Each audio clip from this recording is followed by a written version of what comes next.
mind works. You have a unique cognitive fingerprint, which is that you juggle a lot of balls.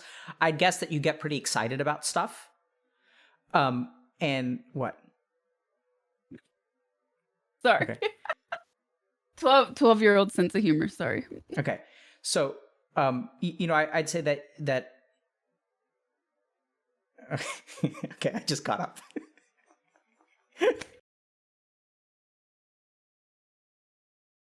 Welcome. Thank you. How are you? Glad to be here. I'm tired, but I'm all right. Let me just bring up my camera and yours for a second. What time? You're a couple hours ahead of me, right? That would depend on where you are. I'm in Texas. Oh, okay. I'm in LA. So you're 1 hour or 2 hours ahead of me? 2 hours ahead of you. 2 hours. Okay. In the future. In the future, like the sunset. All right. We're almost there. So while I do this, so there's not awkward silence, I was wondering, I've always wondered with your streams, how do you interact with chat? Because you usually deal with pretty heavy subject matter. So is it sort of just there, or do you interact? I usually ignore chat completely when I'm talking to someone. Okay. Interesting. I've always been curious. Which is, I'm sad about on some level, but also like I try to just give the person my full attention. And right. I find that there's a lot to pay attention to. Then I interact with chat during slow moments, or sometimes, if something is going on, like, someone is dodging a question, I will look at chat and see if they can tell. Because now chat has learned, like they've learned what resistance looks like. They've learned what dodging has looked like. They like begin to see patterns in the person. And so I'm kind of curious, like it's actually quite remarkable how much people have learned. That's cool.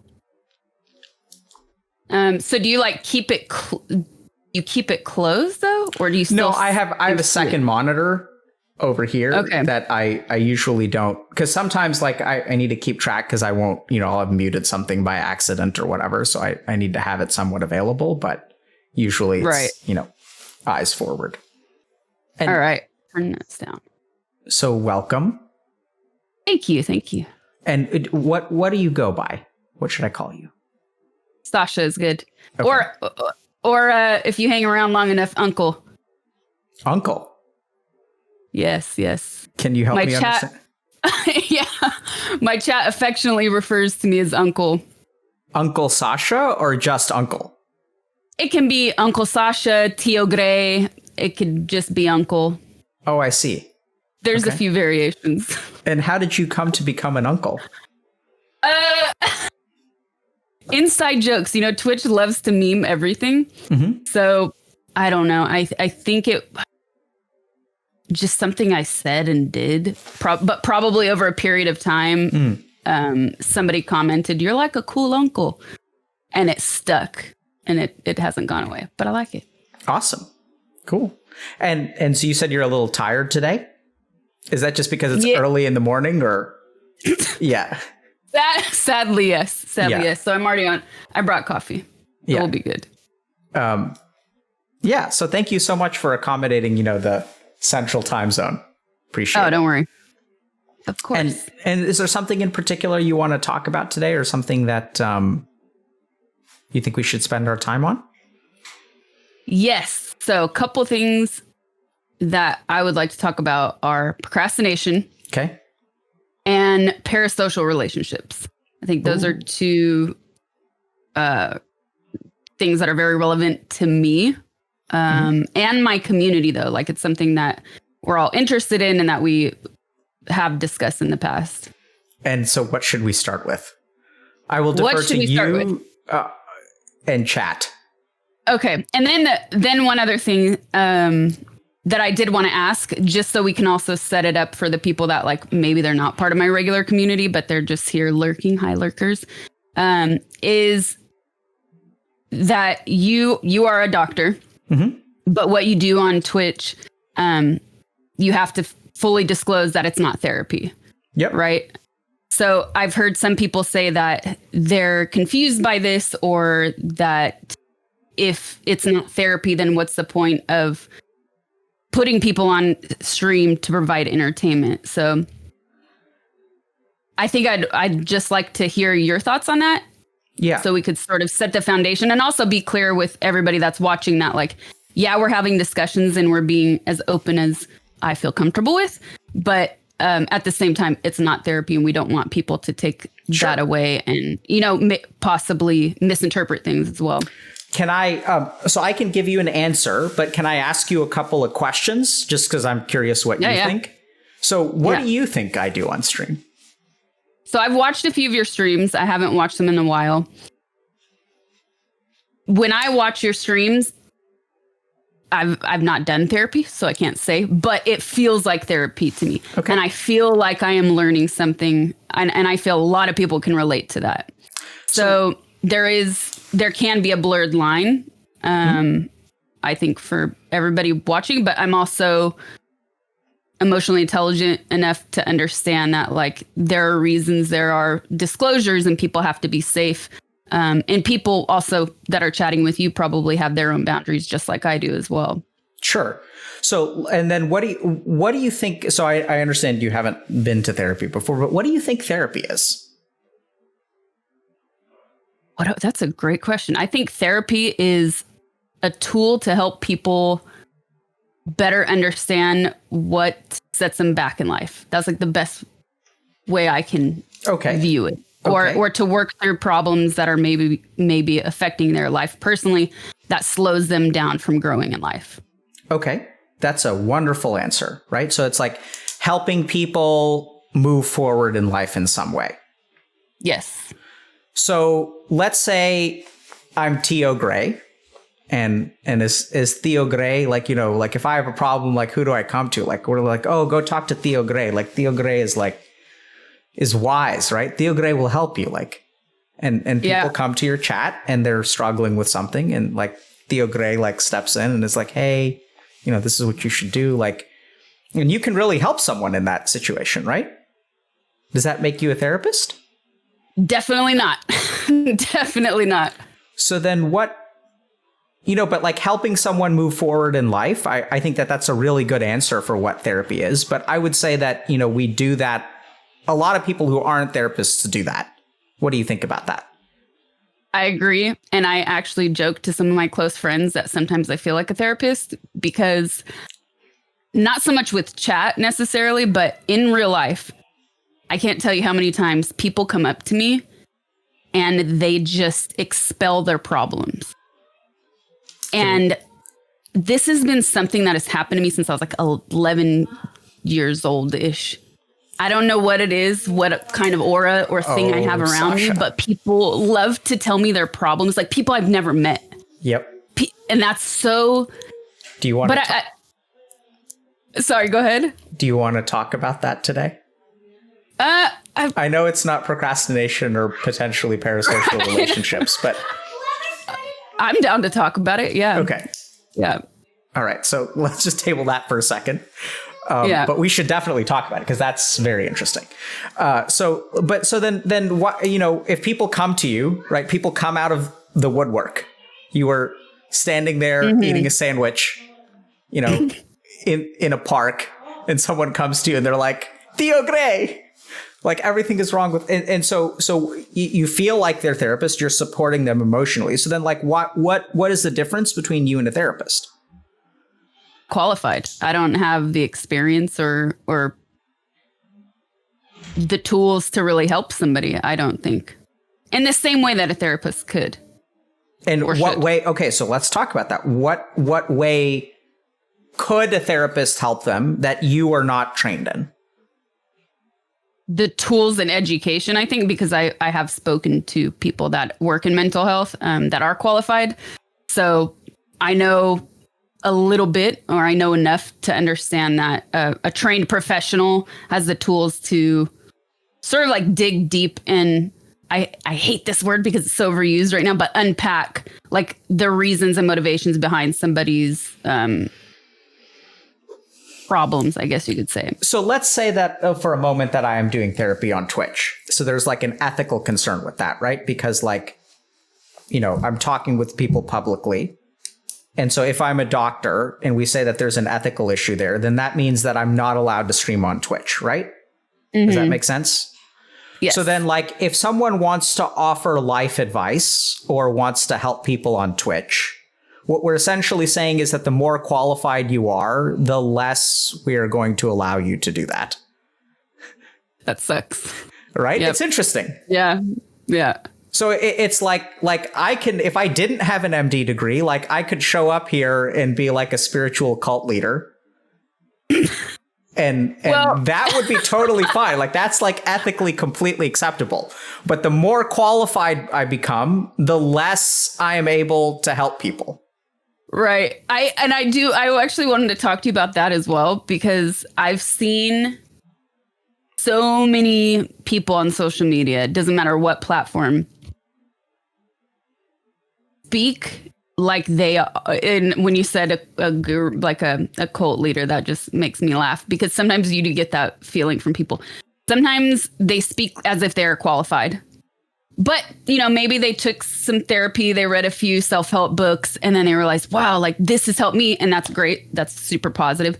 But then they present themselves as somebody who's qualified, but they're really just sharing really, not always, but quite often, superficial armchair analysis of situations and of life, right? And what do you think about that?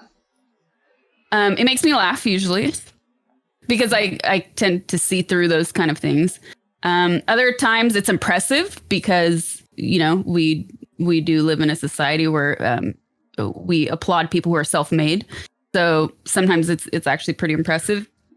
But what I often find is that these type of people end up regurgitating a lot of similar small tidbits of self-help advice. And so one of those things that I've been hearing a lot in the past year is about procrastination. And I am a master procrastinator. Good. And so Very something that to your Ayurvedic dosha, by the way. Do you know what Ayurveda is? No, I don't. Okay. We'll explain a little bit, but keep going. Okay. So what I've heard a lot of these people say is, well, okay, let's do it. We're going to talk about procrastination. You procrastinate because, and it always leads into, you procrastinate because you are afraid of success. Okay. Before we jump into procrastination, can we do can I share my ethical thing about therapy and streaming? So, yes. Yeah. It's totally cool that we move from one into the other, but let me just kind of close that up for a second. Yeah. So I think it's interesting, right? Because what you're essentially saying is that the less qualified you are, the more you are allowed to speak, the fewer ethical concerns you have. Totally fine. We're going to get into that in a second. So here's what I'd say. When you say that clinicians, licensed professionals are trained. So what really trained in that the average, internet guru is not, is clinical illness. So if you look at like literally the, American Psychiatric Association's definition of therapy, it's like, an intervention that is designed to help someone with a clinical illness, to treat depression, schizophrenia, bipolar disorder, addictions, things like that. So I think I know that what I do looks and feels like therapy to some people, probably overlaps at some, but I don't think that's, I think the real thing that, and that's because you guys just haven't seen me do therapy. Like if you saw me do therapy, you'd understand the difference. And people who have come into my office before understand the difference. There's a longitudinal relationship. There are usually diagnoses involved. There are treatments involved. I don't treat anything. I don't diagnose anything. And some people may feel like that's a technicality, like I'm skirting that, but really it's not. I mean, I think that part of what I've discovered, and this also goes to a broader conversation about mental health, is that somewhere along the way, like if you think about, there are a lot of things we do for our physical health that are not medicine. And like, that's totally fine. But like, what do we do for our mental health that isn't therapy? Right. Right. So like, there's actually all kinds of emotional nutrition, like emotional support, like Theo Gray, case in point, like you fulfill something for these people that a therapist fills for some patients. But I don't think that makes you a therapist. I think what we've actually done is broaden the umbrella of therapy to include all things mental health. And just like physical health, like there's nutritionists, there's personal trainers, there's massage therapists, there's physical therapists, there are medical doctors, there are surgeons. And so if we think about the physical body, there's a chef, right? Like there's so many things that we do to support our physical health. And as a society, I think like therapists have sort of monopolized the mental health space. And I think now that meditation is on the rise and stuff like that. So a lot of people get benefit through that, like a lot of people get benefit from Theo Gray. Like, there's a lot of different things out there that can support mental health. And so, I feel pretty good about what I do because it's really not diagnosing or treating illness. Like sometimes I'll get close to that line, but I'll purposely not step over it because I think that does change the relationship. And I think that part of the problem is that like, I think more people should be doing what I'm doing, not less. Like it's I don't. Yeah. I think that like you can support your mental health in ways that are not therapy. I agree. And I'd also like to add to that, like I also don't think it's possible to have a real mental health therapy session on camera with. For me personally, when I know I'm aware that there are people watching, I could never open up to you on camera the same way I could open up to you as if we had a private relationship as patient and therapist. Right. So like, I think some people, it's hard for them to understand that, but like anytime you put a camera on somebody, they will change. How does a camera change? Wait, hold on. I was going to ask you a question about how a camera changes you, but it occurred to me that is outside of the two topics that we had discussed. Are you okay if I ask you that? Sure, yeah. How does a camera change you? You see it. For me personally, when a camera goes on, I'm a little more, let's say a little more energetic because in professional settings, people said, be more energetic. But I definitely, it's like being on a stage. You feel that you're putting on, I don't want to say a show because that's a little bit too extreme, but you are presenting yourself. You know that people are watching, you know that people are listening. And so I'm not going to sit here, like hunched over, lean back unless it's a 12-hour stream. I'm going to present myself a certain way. Whereas if in real life, I'm like 20 times more chill than this. And I am very monotone. So there is a big difference. And you see it too, though. Like you see it with babies on social media. You'll see parents recording their kids. And the minute that the toddler realizes that there's a camera on them, they light up, right? They change. And philosophically speaking, we all wear masks, right? So I want to present the version of myself that I want you guys to see. And I think most people do that whether or not they're aware of it. Okay. So let me ask you something, Sasha. So you try to present a version of yourself. Makes perfect sense, right? Like that's what we do as streamers. And at the same time, I'm noticing that people are drawn to you since the age of 11. Right? So I'm kind of curious, how do you understand what are they seeing? That's that I ask myself all the time, and I don't really have an answer for that. Maybe more so now, like as an adult, as somebody who's in the public eye, I understand, like, what are they seeing? They're seeing somebody with experience that has come from, that is best known as coming from an industry that a lot of people consider extreme or taboo, but that I've also been able to grow and have success outside of that. So I feel like there's a level of trust that people feel when they ask me questions. So they trust my advice based on my experience. So I'm going to push back against that for a second. Okay. So people come to you and you're saying, okay, the reason they come to me is because I've transitioned industries, I'm experienced, I'm whatever, blah, blah, blah, whatever you just said, right? It's very, very well crafted, very intelligent. But why did they come to you when you were 11? That I can't figure out. Right. So let's be careful, because like if they were coming to you then, like you can come up with all the answers that you want now. Right. But like what makes you think it wasn't the same thing that it was when you were 11? When I really think back on it, like there's a big age gap between my siblings and I. Mm-hmm.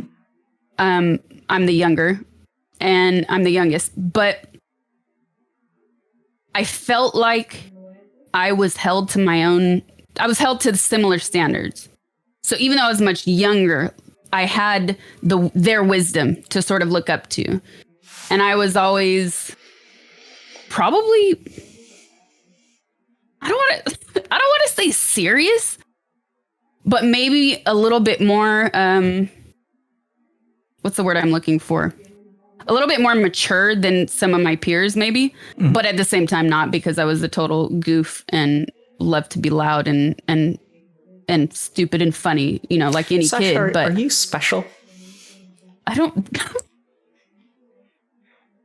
Sorry, it feels like I'm laughing because that feels like something so sweet that my mom would ask me. Okay. Am I special? I think everyone's special. I don't, while I say these things about my current self as an adult, I don't want that to come off as pompous. Because at the end of the day, I'm still a human, right? And I still have flaws, and I still have my own issues and problems like every human being does. So it's not to come off and say that like, this is me and I'm great for these things. But do I think about like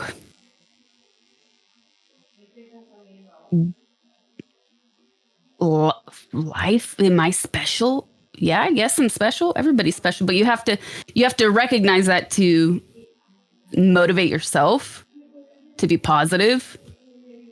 But I'm a very humble person.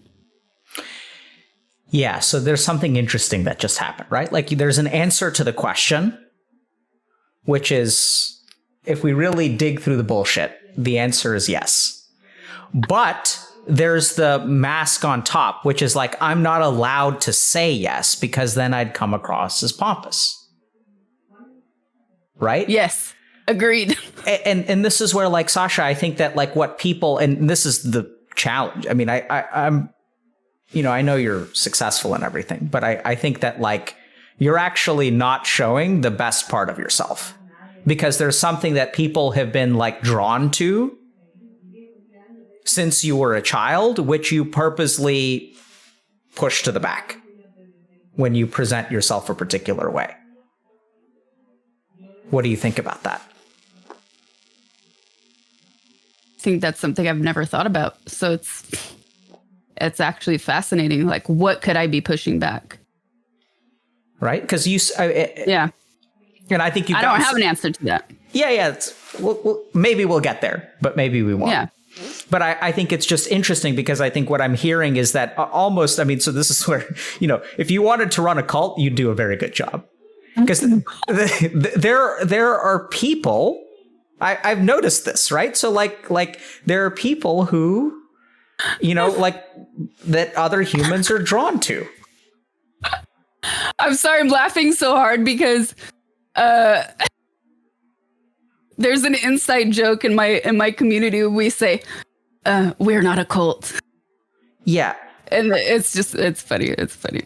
I'm not surprised that people have joked about you being a cult leader, because I think you have the makings of a cult leader. I see the title now. You make it seem as if that's information that I need. I already had that information. Like, I'm aware. We've figured this out already. People have been drawn to you since the age of 11. This is what happens, right? So sometimes people like you wind up in positions of public prominence. Right? So like that sometimes happens. Like some people call this charisma. But I think the real question is, when people come to you, are you able to help them? I hope so. For sure. You hope so for sure. I hope so for sure. And I say that because, again, it's so hard. I think there's a difference between stream life and IRL. So when somebody brings up a topic in chat, of course I can't answer everything or respond to everything. Nobody can. But when I see something that I feel like I should respond to or that I can respond to or I can relate to, I do try to give my best advice. But I also know that it's hard to keep the attention of people. And I hope that the things I say are getting through them. Why do you think people so when people come to you and you try to do your best to help them, let's forget about stream for a second. Let's talk about non-mask. Let's talk about T.O. Grey, right? Which is interesting because you actually have a persona, right? Like a persona of like the friendly person that people come to. The person who's understanding and supportive and so when you're that person, like, do you think you help people? Like, forget about stream and chat and stuff. IRL for sure. Yeah. So I know I have helped people get out of bad situations. And how do you understand how you're able to do that? Why is it that you're able to do that, whereas potentially other people may not be able to? I'm very patient. Okay. And I'm a good listener. Those are like the two immediate things that come to mind. Can I think about that for a second? Yeah. And I guess to add to that, I've lost my train of thought. Sorry. I think if it comes back to me, I'll bring it up again.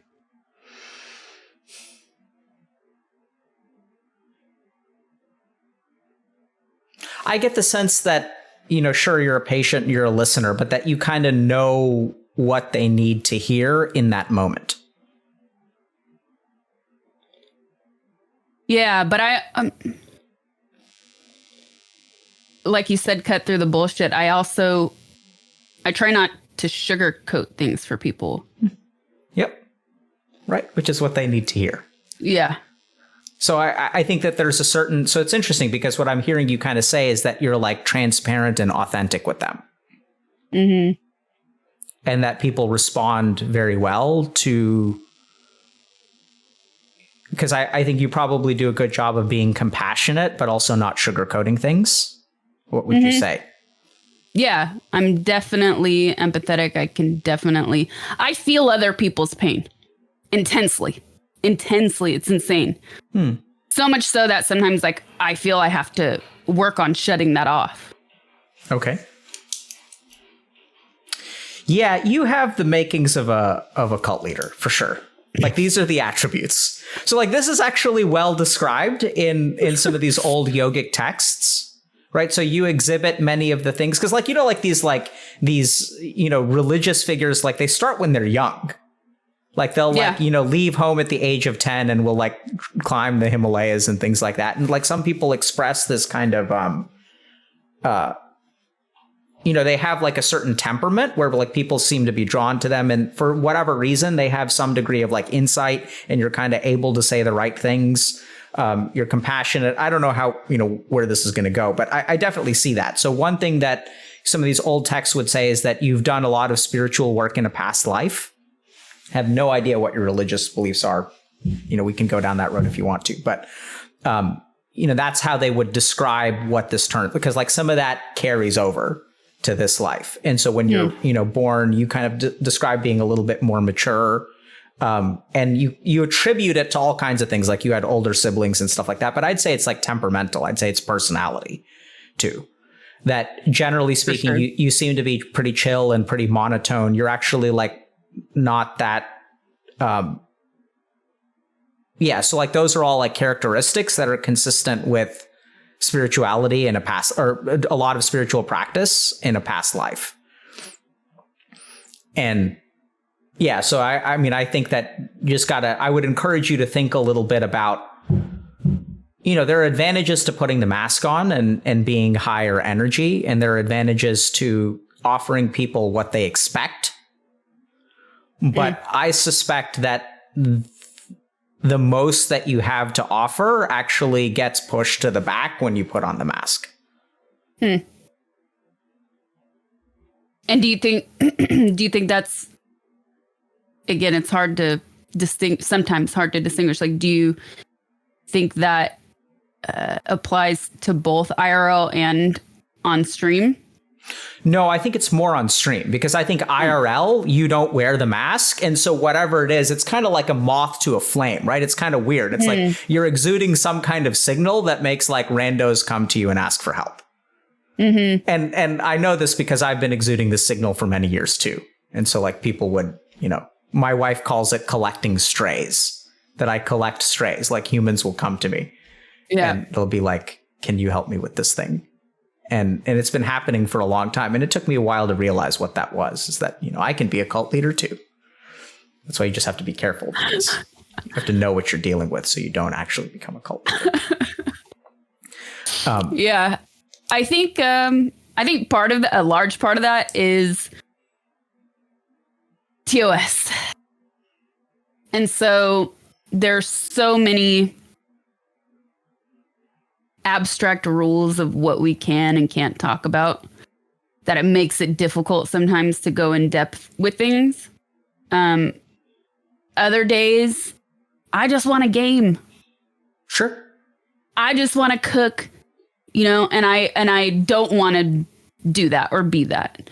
But there are other things that I am within this realm of helping people that I am passionate about, but I feel like are difficult to discuss on stream because of those rules. Like I feel like we're always having to watch what we say, and I feel like it's only gotten worse over the past year. So that's. Can you tell me more about that? That makes it hard. What's gotten worse over the past year? I feel like the enforcement of rules has become, and somebody, I just saw it out of the corner of my eye, somebody said arbitrary. Yes, I meant arbitrary, not abstract. Thank you. There feels like there's a lot of arbitrary rules that we're not even aware of, or that the rules are arbitrarily enforced. And every day you see on Twitter a streamer saying like, I got banned and I don't know why. And I still don't know, you know, and it's temporary, but still I don't know why. And so I do feel like I have to be really careful when it comes to the subject matter that we speak about. We as content creators are at the mercy of these platforms, right? While it's great, we are able to be here and do what we do and make a living doing it. On the other hand, these are major corporations that, you know, at the end of the day, they dictate their own rules, and it doesn't matter if it's Twitch or any other social media platform. It's just the way it is. And a lot of voices are also suppressed. Like I am shadowbanned everywhere. So to have... What does that mean? Shadowbanned means that on the internet, your name is blocked from like smart search and auto search. So, you know, when you type something in on the internet and you write like cute K, and then it autofills kittens and it drops down and you click on it. So that's one thing. That's a form of shadow banning. But it also means that they block all of your social media profiles from being seen by other people. Like they literally cut your reach off, even to the people that already follow you. So it makes it very difficult to have organic growth and have people find you. So knowing that, and then also knowing what I have on Twitch, it makes it very difficult to be able to like have more open and sometimes adult conversations, right? Like conversations that are meant for grown-ups without, and I say that and I know people are going to laugh, but like seriously, it's not only 13-year-olds on Twitch, right? So there's a lot of frustrating things that happen. You're quite analytical. Yeah. Sometimes too much. I'm getting the sense that you calculate a lot. Like I'm hearing you kind of, you know, really be aware of what the different variables of the equation are. Mm-hmm. It's impressive. Thanks. Also seems like a little bit of an uphill battle. Mm-hmm. Does it feel that way sometimes? every day. Every day. Yeah. My catchphrase is Lata Continua, which loosely translates to the struggle continues. What's it like to struggle every day? I try not to, while that means a lot to me, I try, it's a fight, right? Like there are days where I feel like, yeah, today I'm going to take over the world and I'm going to, yes, brain, like this is it. I have confidence and I'm motivated. And then there's other days where you feel exhausted and you want to go move to a foreign country and like invest all your time in helping other people and live on a farm, right? Or like live in the wilderness, helping build homes for people. That's how you start a cult. Get yourself a patch of land in the wilderness. Start growing your own food. Become self-sustaining. Dude, okay. Sorry, no, we'll talk about that later. I don't want to get off topic. What? No, go for it. You can't leave me hanging. Okay, so a few years ago, I became, and this is going to sound so culty, but I improved my quality of life and health with herbs and essential oils. Long story short, I was having like nonstop allergy attacks and they felt like flus, right? So they would just completely knock me out. And after trying all Western medicines, I started like just researching alternative methods of healing on my own.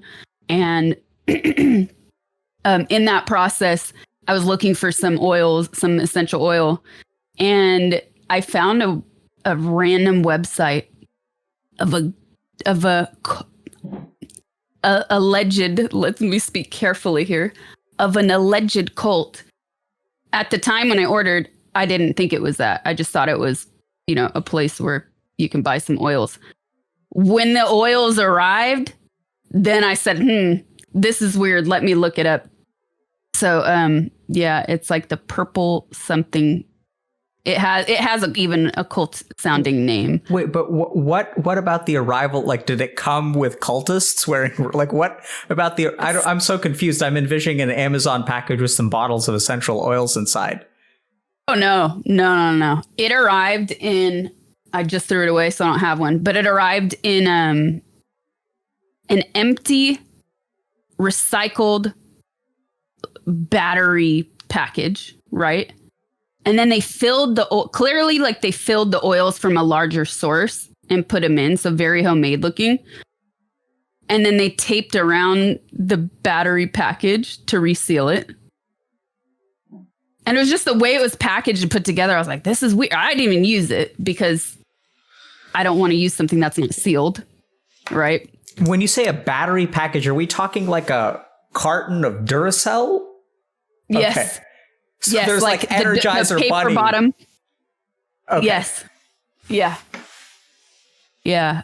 And now, like recently, I was thinking about it. I was like, man, that would make a great documentary, and somebody's doing it. Like at the time, nobody was talking about this place, and then somebody else discovered it as well. And wow, they're trying to do a documentary. Yeah. Interesting.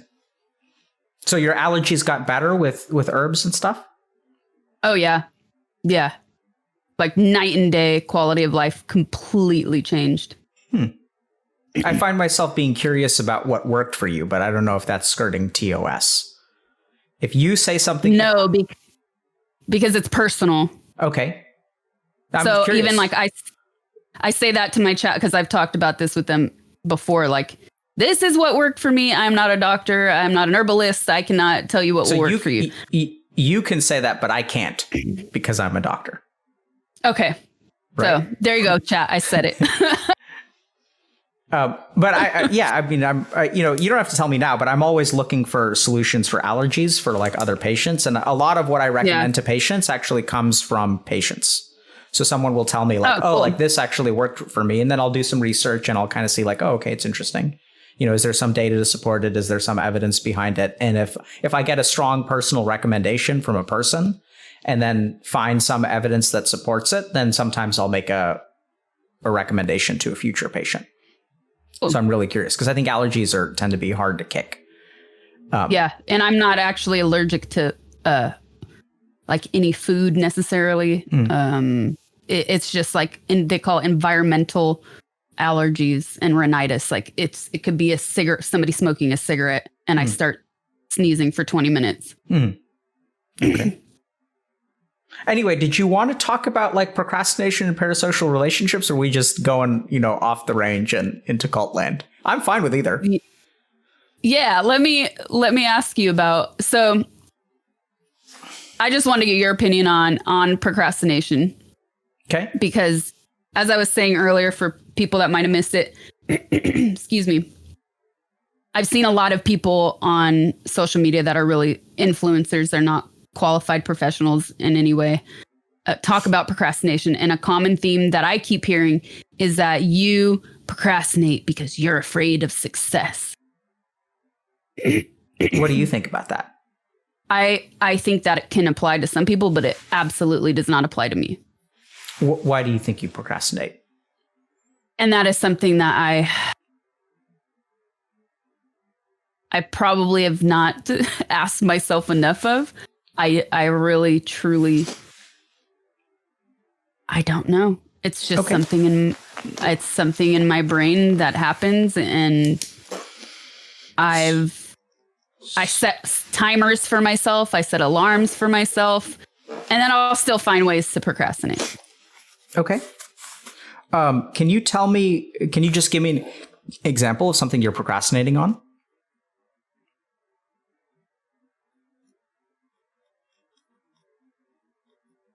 Yes, like I need to, and it can be really small things, but I need to create a list of codes, for instance, for my stream. And this is something that one of my mods, who also helps me with my YouTube, has been reminding me to do for months. I think, the one answer I do have is that I think I'm overwhelmed a lot. So sometimes I don't know where to start. Other times I genuinely forget. I feel like I do so many different things, and I don't have a 9-to-5 desk job. I end up probably sort of burning myself out and not really taking a lot of downtime. So I'm sort of always all over the place. Like, okay, I got to do this. I got to do this. And I don't keep lists as organized as I probably should. So I think that those things contribute to me feeling overwhelmed and not knowing where to start with things. Okay. Why are you overwhelmed? Oh, hold on. Let me just think about this before I ask you more questions. I'm trying to decide whether I should just give you answers or ask you questions. Both. What makes you feel overwhelmed? We could be here all day. That's why I was thinking about the question. So here's what I'd like to do, Sasha, but you let me know if you're okay with this, okay? One is, I think that there's stuff that you're struggling with. Maybe not struggling is not the right word. There are things that you deal with that sound challenging to me, but that conversation is going to be more personal in nature. We may be closer to getting you to open up a little bit. But you've said that you don't potentially want to do that, so we don't have to go there. I will for sure give you like a 15 to 30 minute spiel on procrastination that I'm like 80% confident will help you a lot. Okay. And we can just do that at the end, because I think I have a good sense of what what's going on here. Yeah. And it can also be helpful for your like viewers and stuff, because we'll explain, like how procrastination, for example, is an umbrella term. So it's like an emergent phenomenon that's based on all kinds of different processes. And so you'll get like a particular Instagram person who will say like, oh, it's caused by this. No, it's not caused by that. That's like death is caused by cancer. Like, yeah, that's true, but it's also caused by all kinds of other things. Exactly. Right. Exactly. So how do you diagnose? So like there are, 3 discrete kinds of procrastination that I tend to like diagnose and work with. I mean, it's not really like a medical diagnosis, but like I've sort of seen 3 routes to procrastination that tends to help like 70% of people. And then there are additional buckets which result in procrastination, like feeling overwhelmed, which just is just, you just don't have, and we can kind of talk about that principle. I mean, I think a discussion on procrastination can be like a 12-hour lecture.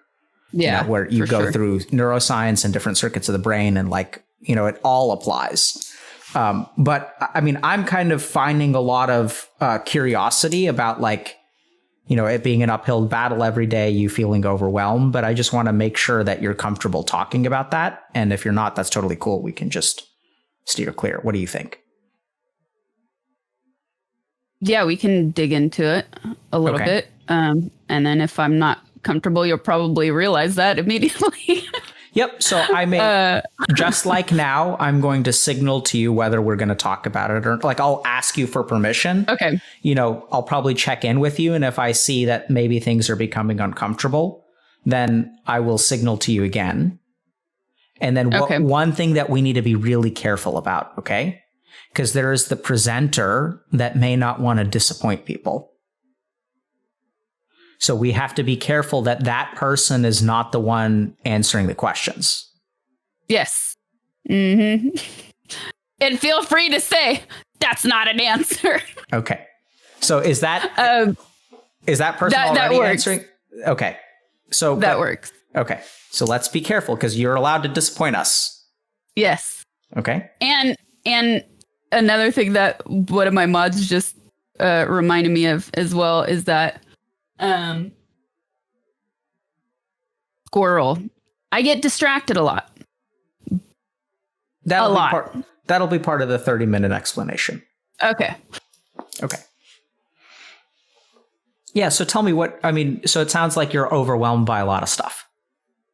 Yeah, I mean, I do, like I said, I do so many different things that it is really hard for me sometimes to figure out how to prioritize things. Okay. What makes you do a lot of different things?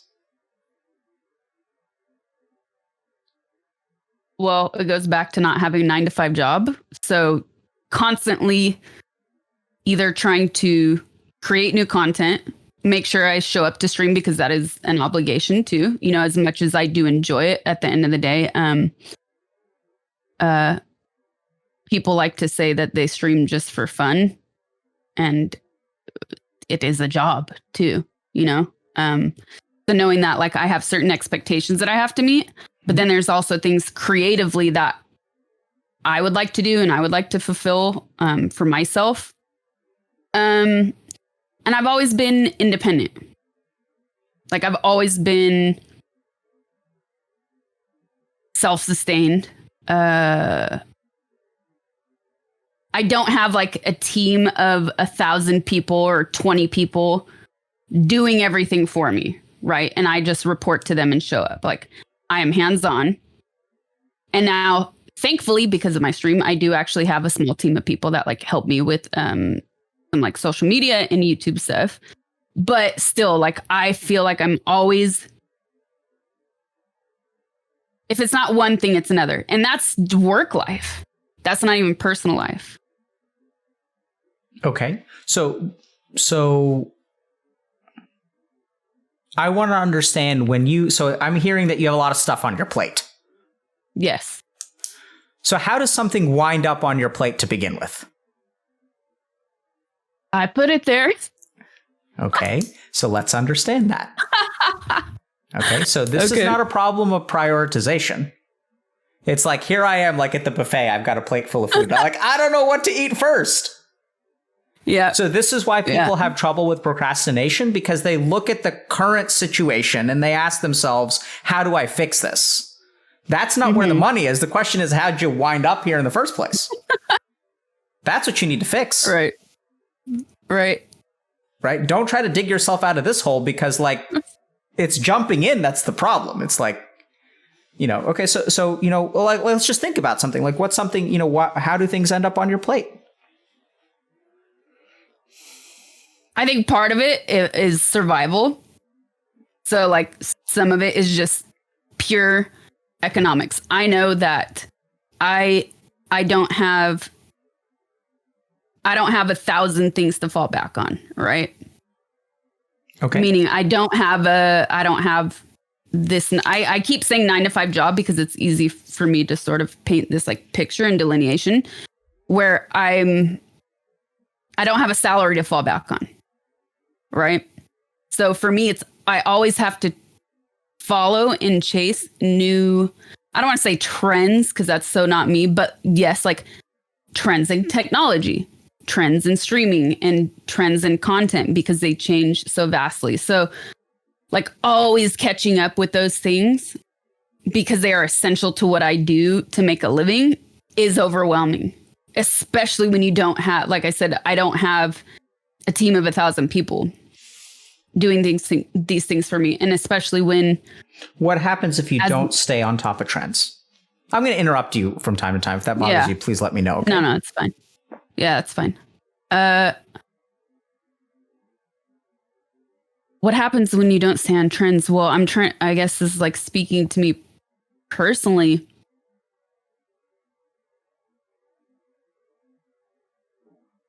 It's sounds really simple, but like if you don't stay on top of trends, then how is your content being seen by people? Sure. And that's like, this is a career thing. This is So the reason that I'm going to interrupt you is because I think your mind is operating at a level that is way higher up than where we need to be where we need to look at. So like on a given day, when you wake up in the morning and your mind says, I need to keep up with what's going on. Like you have some thought like that, I'm assuming. Like what goes through your head? Like, can we get like very microscopic with like what's happening in your head? Can try.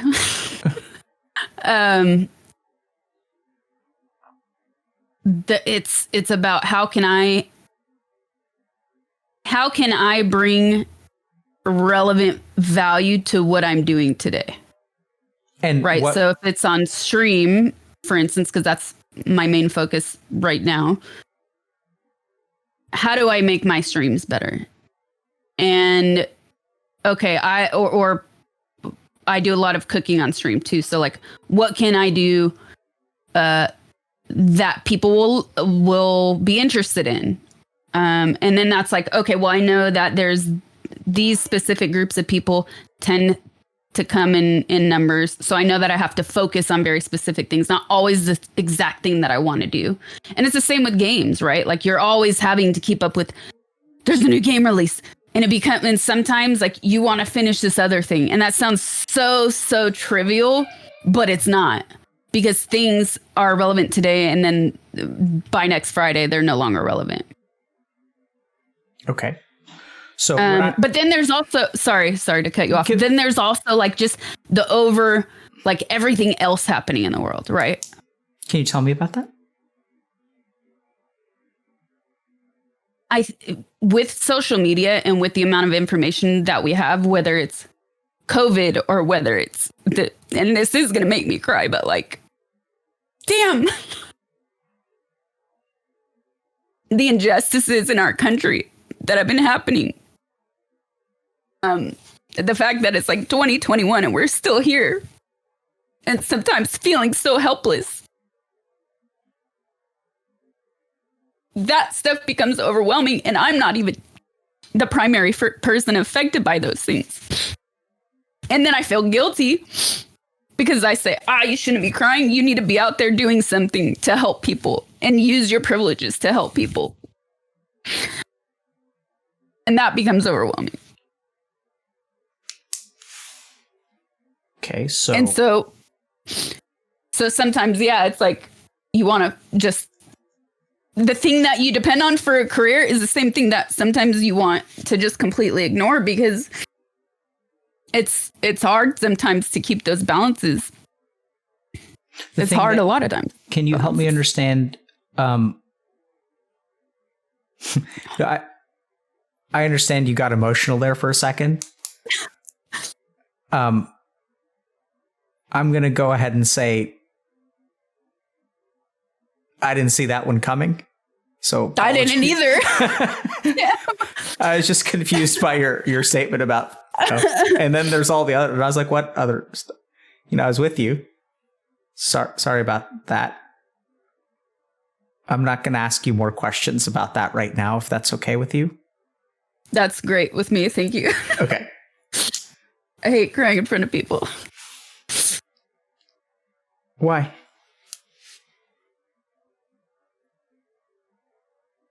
Because it's weak, son.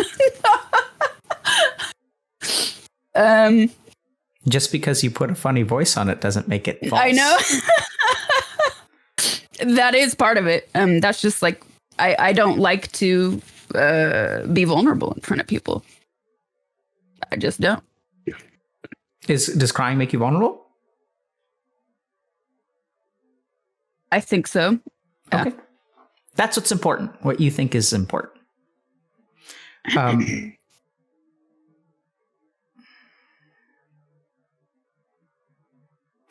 Sasha, I'm getting some degree of like desperation driving what ends up on your plate.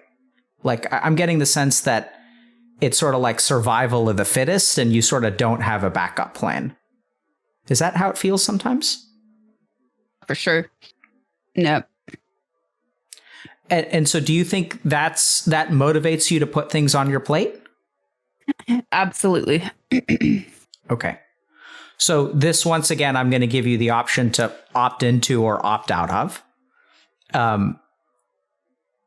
And, whatever happens today, Sasha, I think if you're okay with it, I may just summarize some thoughts and DM you in the event that you want to see a therapist. I think there are a lot of things that you could talk about in a private setting, like themes that maybe you could explore with someone. Yeah. Is it okay if I do that? Sure. Okay. So, yeah, I mean, can we, because I think that a lot of, so if we, let me just share my thinking. So you feel overwhelmed by a lot of stuff. And I think a lot of that depends on like how much stuff you're juggling. Now, there's actually like a cognitive and even genetic reason why your mind functions the way that it does. This is coming up for air, by the way. So I'm going to work very intellectually for a second. Okay, Teach. Okay. We're going to take the heat off of you and we're going to just talk about procrastination. Okay. So, and then, so like basically like there's a way that your mind works. You have a unique cognitive fingerprint, which is that you juggle a lot of balls. I'd guess that you get pretty excited about stuff. And what? Sorry. Okay. 12-year-old sense of humor. Sorry. Okay. So, I'd say that okay, I just got up. No, because I was about to say you have a lot of balls in the air, but because I use this like they're baked in at this point. So you're juggling a lot of like you've got a lot of different projects going on, right? And so there are people whose cognitive fingerprint is like you get excited about things very easily, and it's like, oh, like let's do this. Like this sounds really cool. Like let me do this. Like this sounds really cool. Like let me do this. And then so that's fine, but I think that there's actually more to it than that. Like that's your cognitive fingerprint. Mm-hmm. Your mind is always going to excel, actually, because I guess that you get bored easily and you need like some degree of variety. But the thing that I really think that we can work on is like this idea that every day is an uphill battle, because I suspect that some of that sentiment comes from actually like a lack of security about what's going to happen for you. And some of that lack of security may actually in an unhealthy way, because like there's like this panic of like, if I don't do this thing, then what could happen? And so that driving force is going to get you to like take as much as you can, but then your plate gets overwhelmed or overfilled. Absolutely. So oddly enough, I think if you want to get out of this, you have to address the feeling of like, I have to do this or, it'll all come crumbling down or. Yes, I agree. I don't disagree with that at all. But I will say, actually, since I started streaming, my mods are going to laugh at me 100%. But since I started streaming, I feel like I've been a lot better. Because although it's not a 9-to-5 job,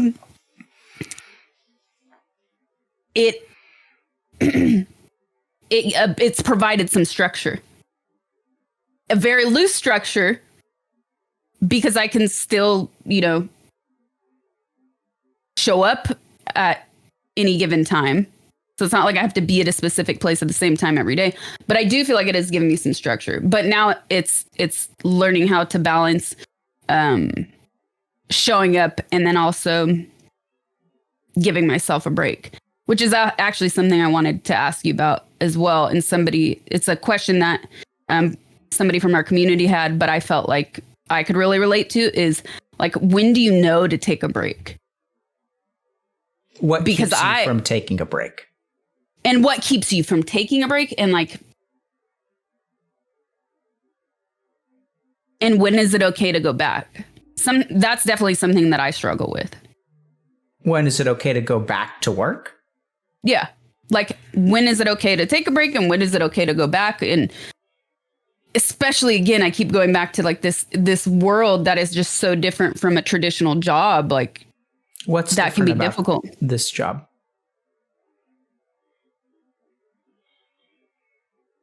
You make your own rules, and that can sometimes work against you. And it can make it very difficult to live, like to have. You make your own rules, so sometimes we need outside perspective to help us, to help guide us. Mm-hmm. Right? This is something that I love about collaborating, is that when I collaborate with people on things, it gives me another perspective, and then it can inspire me to think differently about things. What rules do you make up for yourself, Sasha?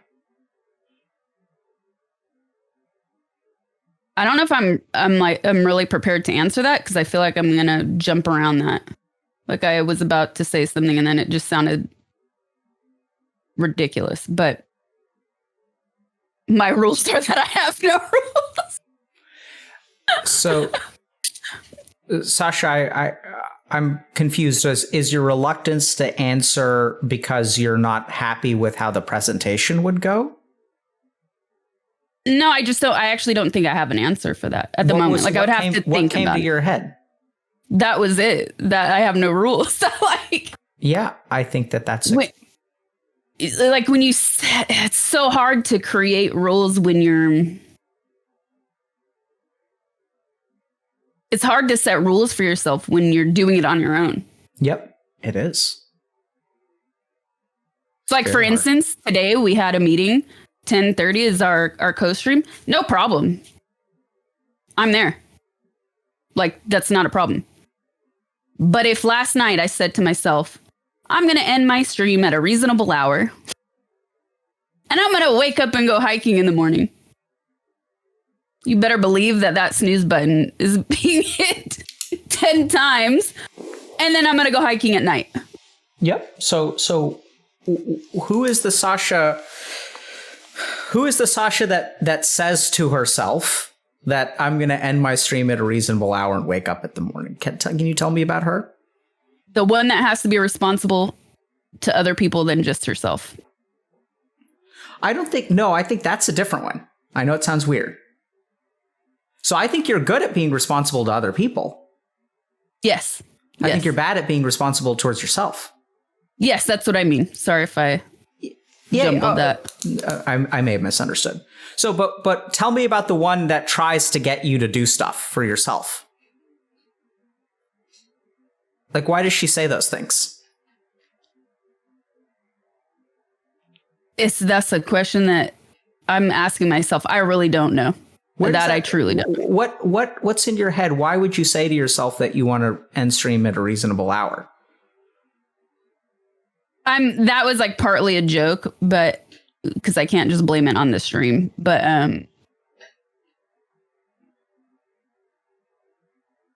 I'm saying that because I did say that last night. Like, when I ended my stream, I said, okay, like, I could keep going in theory and keep playing this game, but I know that I need to go to sleep so I can be on time tomorrow. and be rested, right?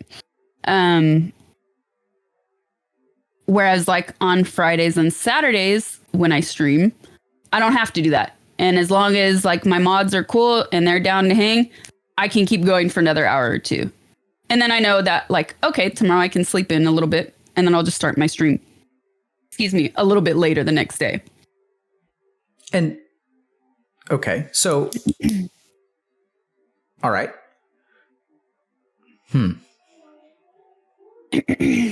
Can you tell me what, I'm going to switch gears on you for a second, okay? Can you tell me what feels like an uphill battle?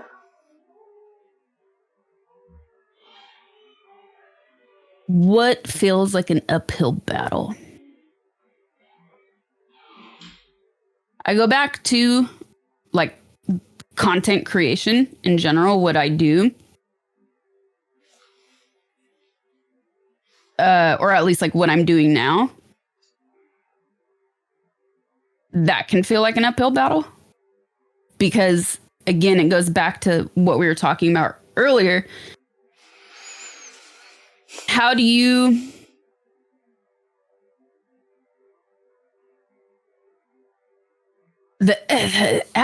run a business? Because that's what it is. But also stay true to yourself. Knowing that there are a million algorithms working against you. So that feels like an uphill battle. A lot. Like me and a couple of the my mods and people that work with me on my YouTube stuff, like we are constantly analyzing these things and talking about, okay, we'll have an idea, but we can't do that idea because that means that it can't be monetized. And like I said, you can hear a million people say they stream for fun, but at the end of the day, it is still a business. So I think that constantly juggling, like what brings you a spiritual fulfillment, if you will, that makes you happy. That also what sucks is like, I know that there, as we were talking about earlier, there are people that have a sense of trust with me. So like there are things that we would like to talk about that then we can't talk about. So those things definitely become frustrating. Do you feel like that you're further restricted by being shadow banned? Like does that like set you? Yeah, help. Yeah, absolutely. Can you explain that to me, please? Well, that's like, again, that's something that talking to the public is that I want to be really clear about is it's not an egotistical bruise whatsoever. It's simply the fact that I cannot continue. I can, but not in the way that everybody else can. I can't continue to create things and have them be seen in the same way that the average person can. So I'm hearing that you're held to a different standard. Absolutely. And I brought that on myself for sure. But the internet is also what brought me here. So there's this real duplicity, right? Like there seems to be so much fake allyship of every minority group. And I consider myself part of the LGBTQ community. I was a sex worker. So there seems to be all of this outside visible support for groups during certain times of the year. But then if you actually try to have these conversations, those same people that put up that little flag on their website are suppressing your voice. How does that feel? Makes me angry. What are you angry about? It makes me angry that people claim to stand for something and then the very things they claim to stand for, they suppress. Okay, I'm noticing emotions again. So, Sasha, I think that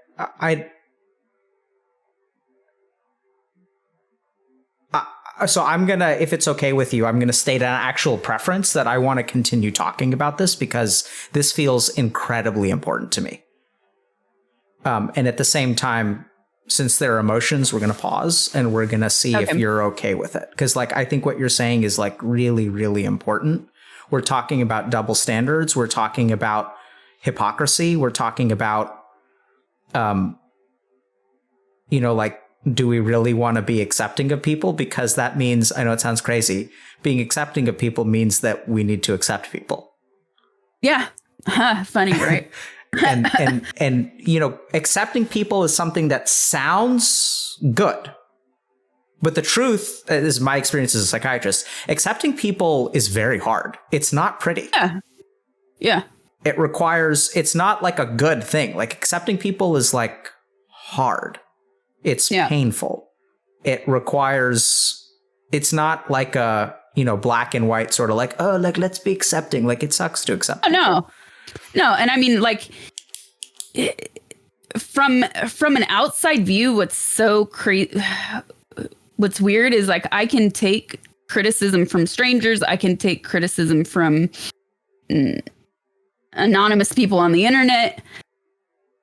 But that side of it is so frustrating because my whole motivation for getting in the industry when I was in it was to empower people.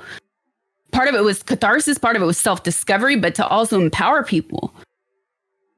And to feel like I have to constantly guard and watch everything I say and do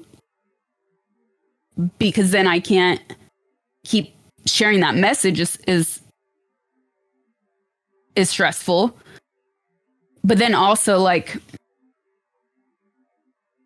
at the end of the day, going back to the fact that it is a business, right? So like, how are you supposed to do the thing? Not everybody gets to do the things they love for work. So I do try to ground myself in that and remind myself like, okay, I'm lucky for what I do have, right? And the things that I can do.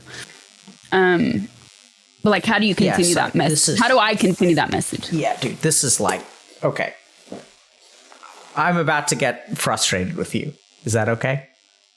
Sure. Okay. I mean, what can you say? Can you say no? No. Because here's the thing, Sasha, like, okay, like there's the business, right? But what I really hear is that like there's like a real you, which is being muzzled by a business you. And I'm not saying that that's unwise, because I'm hearing that very clearly, like you can't let yourself out, right? Because like you're going to be punished in a way that other people won't. You're kind of like, you've already got 2 strikes against you. And so you can't afford to take that 3rd strike. And I completely get that. At the same time, there's a part of me that's like a little bit, I don't think that that's who you were meant to be. Right. So I think like when I think about what is your contribution to this world, I think your contribution to this world feels very strongly to me to be like those conversations actually that you're not allowed to have.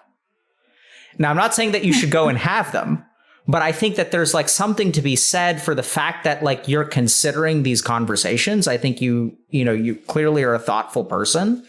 And like, if we really think about like, what do people need? I suspect what people need. I mean, hell, we started this conversation with like me having conversations that people thought were unacceptable.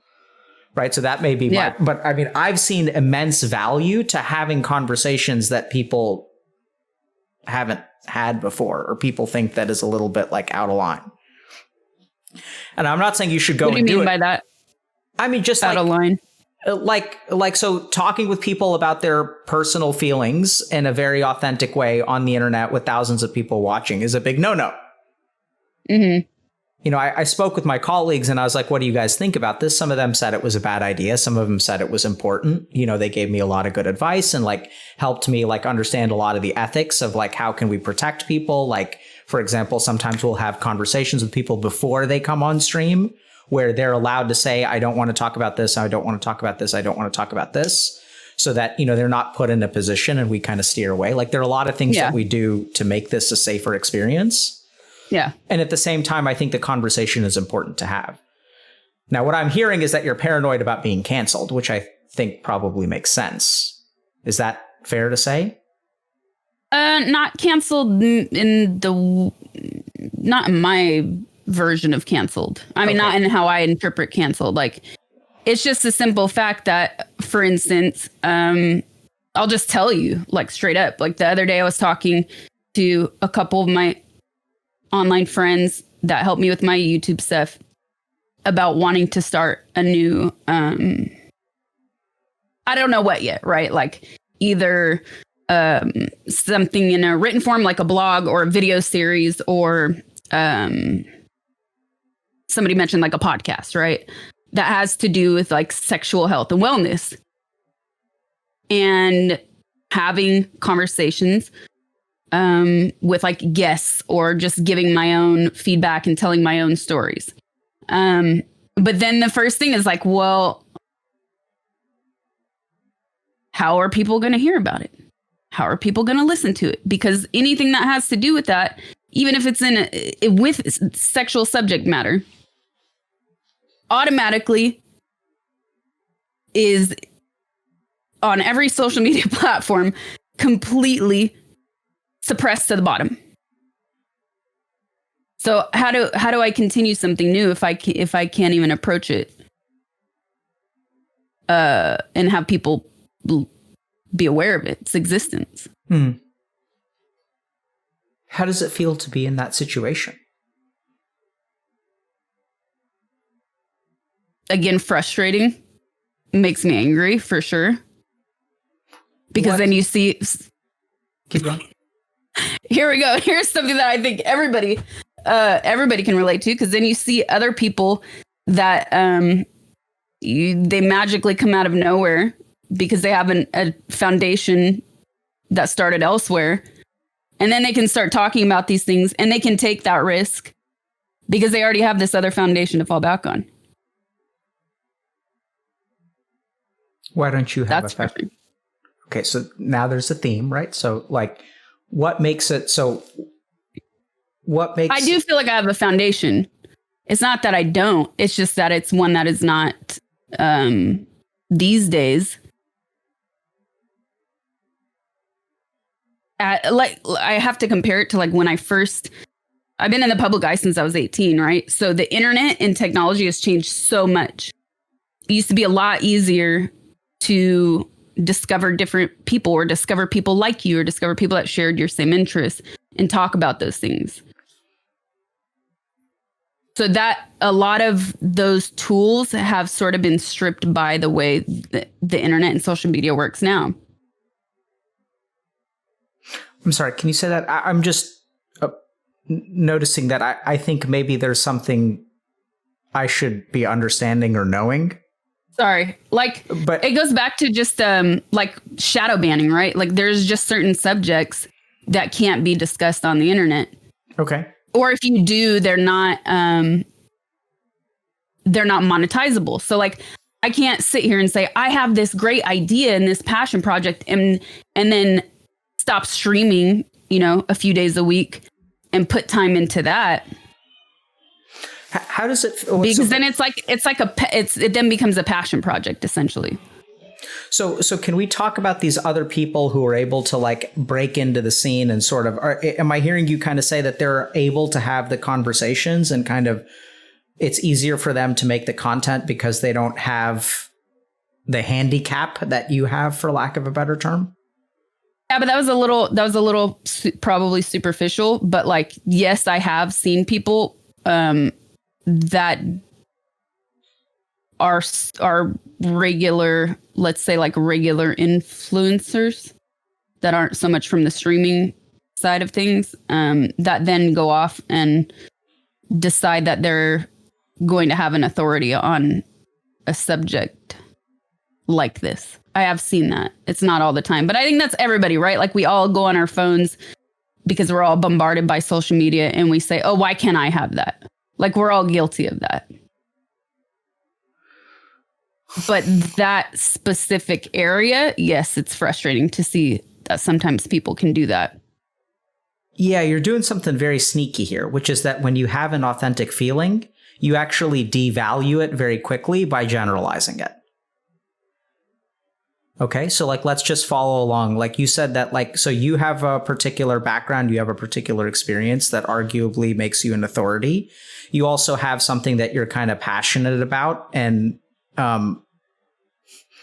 sorry. Just I have to be careful about what colloquialisms I use. Yes. I'm starting to say, I think I understand a little bit about I think oh wow, I just had a revelation. I can't. No wonder it's so fucking exhausting. Because what I was going to say is I was going to use the phrase "put your money where your mouth is," and then it occurred to me that like well, you just did. Yeah, and then like I noticed myself filtering, and then I was just thinking about like, oh, like I'm filtering this much now. Like, what must it be like for you to filter? Because you've got to filter way more than I do, I imagine. Yeah. With that kind of stuff, though, like I laugh at, like we're very open to make jokes about that kind of stuff because you can, right? Like they're innuendos. Like innuendos, you can get away with so much more. It's like cartoons. Yeah. And at the same, but anyway, kind of going back to like I think I'm hearing you sort of say a couple of things, Sasha, and I'm hearing you kind of just skirt the edge and then pull away. So I don't know if that's sort of like a boundary issue, but I'm going to just share it. Like, because I think that what I'm hearing is that you're passionate about something. There are some issues that are important to you. I think you sort of you've kind of grown into this role of content creator, and you think that like you can kind of combine your platform with like issues that are important to you. And that one of those topics could be something like sexual health. And that, when we kind of own that a little bit, like you also say, oh, but it's social media and everyone sees things that people like, like, oh, I wish I could be doing this. And so you got to be a little bit careful there. I wouldn't devalue yourself, because if what I'm also hearing is, or there are a bunch of uneducated people who are pretending to be experts in domains that you feel like you're qualified to give like good guidance on.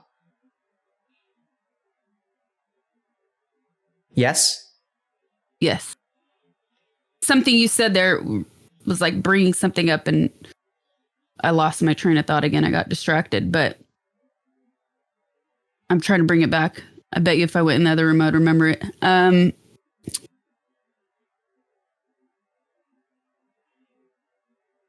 can try to say it again. You want me to try to say it again? Yeah, maybe that'll help. So you were talking about, how there are people like who will.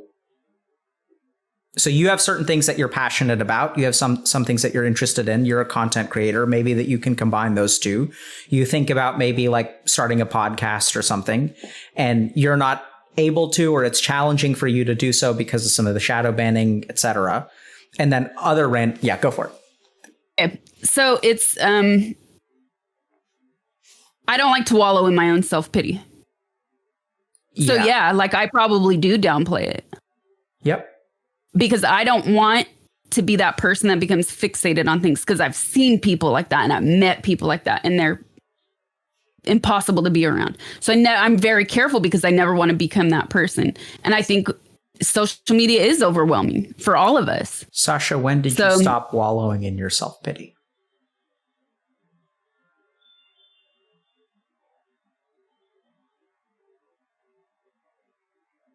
I was 15, 13, 14, 15, something like that. Can you tell me about that? For sure. A lot of it. This is one of the places where you may want to say no. No, it's totally fine. It's just how I was raised. And I like that, though. I like that because I don't feel like I was, I wasn't given like these concessions that because you're a girl, you should be treated differently. It was like, okay, pick yourself up. You're done crying. Take a deep breath. Life happens. Move on. Suck it up and move on. Suck it up. And I think that's, I like that. Personally, it doesn't work on everybody, for sure, but I think life throws enough curveballs at you that like there are going to be times where you can't control it. So as much as you can, it's a good thing to be able to say, okay, let's move on. Sasha, why do you have to be so strong?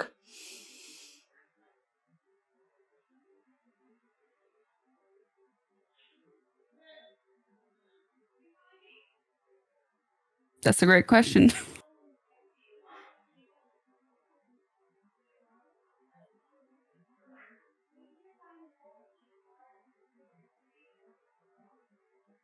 Damn, you're good. I knew I liked you, but I was, damn.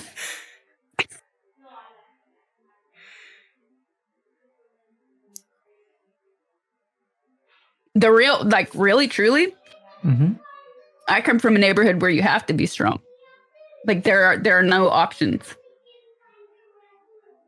I know that, like, that I can give you a very black and white concrete answer on. I'd love to hear about that if you feel okay talking about it, but I mean, I don't want to talk about it too in depth, but yeah, I come from a super disenfranchised neighborhood. I think I'll leave it at the fact that, like,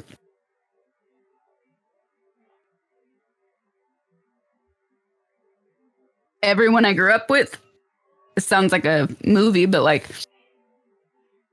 not everyone, but a lot of the people I grew up with are either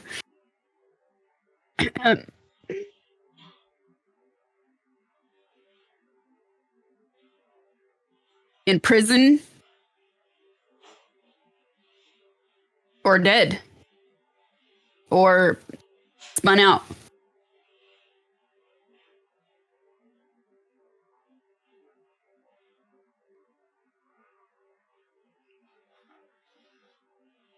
So that's why I'm strong. Not why I feel like I have to be strong. That's why I know I'm strong. And that I can, like, confidently say without backtracking on it.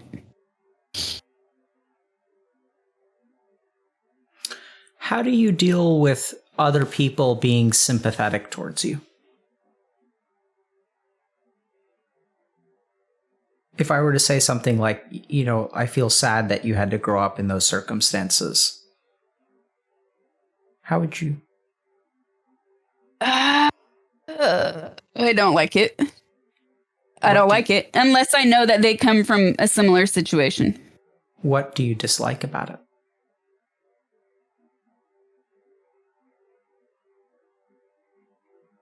My immediate answer in my head was that I don't like pity. I don't need your fucking pity. I don't want your fucking pity. I don't. I really don't. Because like, I've made it this far. I don't need pity. I really don't. I have a very small but important number of people in my life that I will lean on.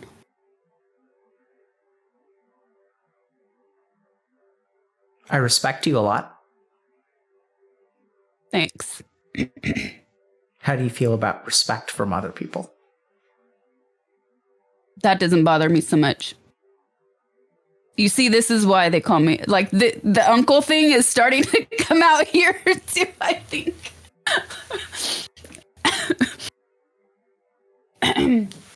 I, like, a lot of feelings I have when I look at them, I say, like, I feel like a lot of very valuable things I learned, or the way that I was taught,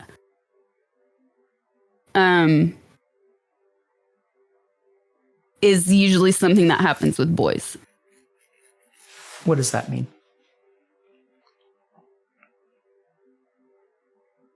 Like, it goes back to the pity thing. Like, never, I don't know. I feel like some of the really important conversations that I had with the figures in my life. So I'm crying because I'm thinking about my dad,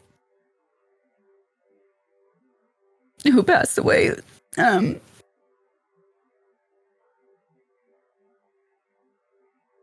know, like, I mean, it was told to me, like, you don't have to be treated differently because you're a girl.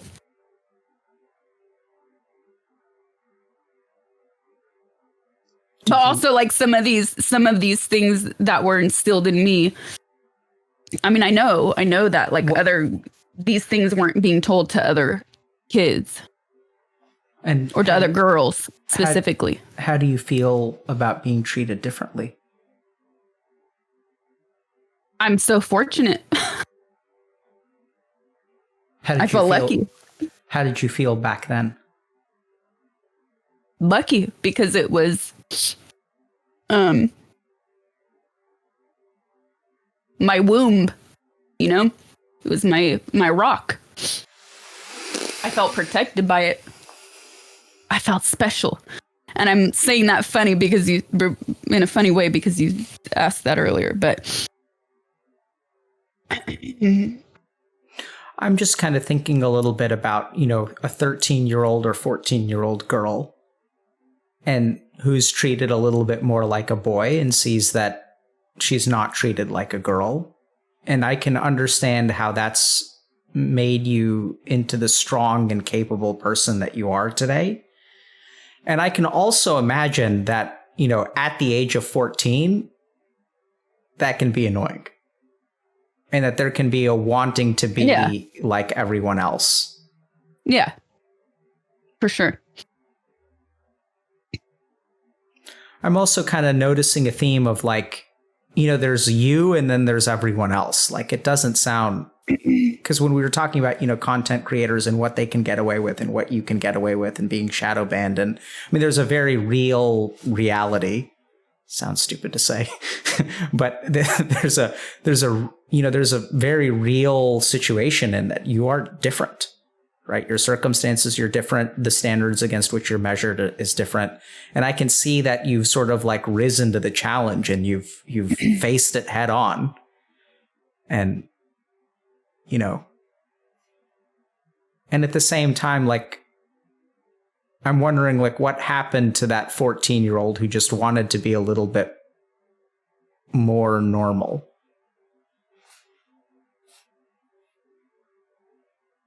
I don't really see it that way. How do you see it? I say those things, but I like both of... I don't know. This is interesting because now, hold on, I'm going to backtrack because some of my closest friends always told me I was weird.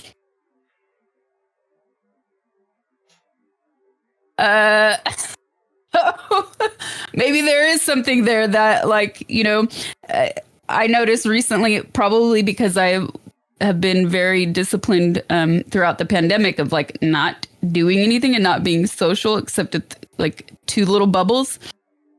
So I notice when I'm just at the grocery store checking out somewhere, like I am awkward sometimes. Yeah, but that's maybe a whole different conversation. But I don't know. I feel like I feel like that's minimal because I still feel like I was pretty normal. Okay. Do you sometimes wish your life was different? No.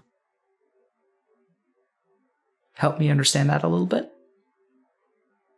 Because for as difficult as thriving can be in a business context, I wouldn't want it any other way. Because I did know from a young age that I didn't want a 9-to-5 job. So as difficult as it can be, I find that I do tend to thrive in chaos. Mm-hmm. And I do tend to thrive with, you know, working in defense. Can it become exhausting? Yeah. What does that mean, working in defense? That there's something always pushing against you, right? Mm. So it can definitely become exhausting. Sure. And that's probably why I can tend to feel overwhelmed. For sure. But I wouldn't change it. Can I think for a second? Yeah. Can I go to the bathroom? Yeah, sure. Yeah. I'm going to get some water too. I'll be right back. Do we be respectful or do we be helpful? I think we're going to have to go with the respectful.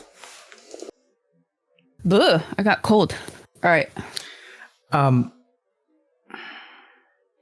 So I think, Sasha, I was debating about, whether to take this further. I'm leaning against it. So I know you've been willing at every step of the way to sort of like, I've asked a couple times for permission. You seem to be like going for it. And I appreciate that. But I have a feeling that if I keep on asking you questions, you're going to end up in a place that may be helpful to you, but I'm not sure you'll be entirely happy with it. Okay. I want to like, so the direction of those questions have to do with like, so here's what I see. Okay. You are a force of nature, right? Not a cult leader. Maybe one day. And I what I'm hearing in your story is a lot of triumph, but also a healthy amount of adversity. And even today, I'm hearing like a lot of challenges that you face, and you kind of like are your best self when you were, when your chips are down, like, you're good at playing on defense. You're a survivor.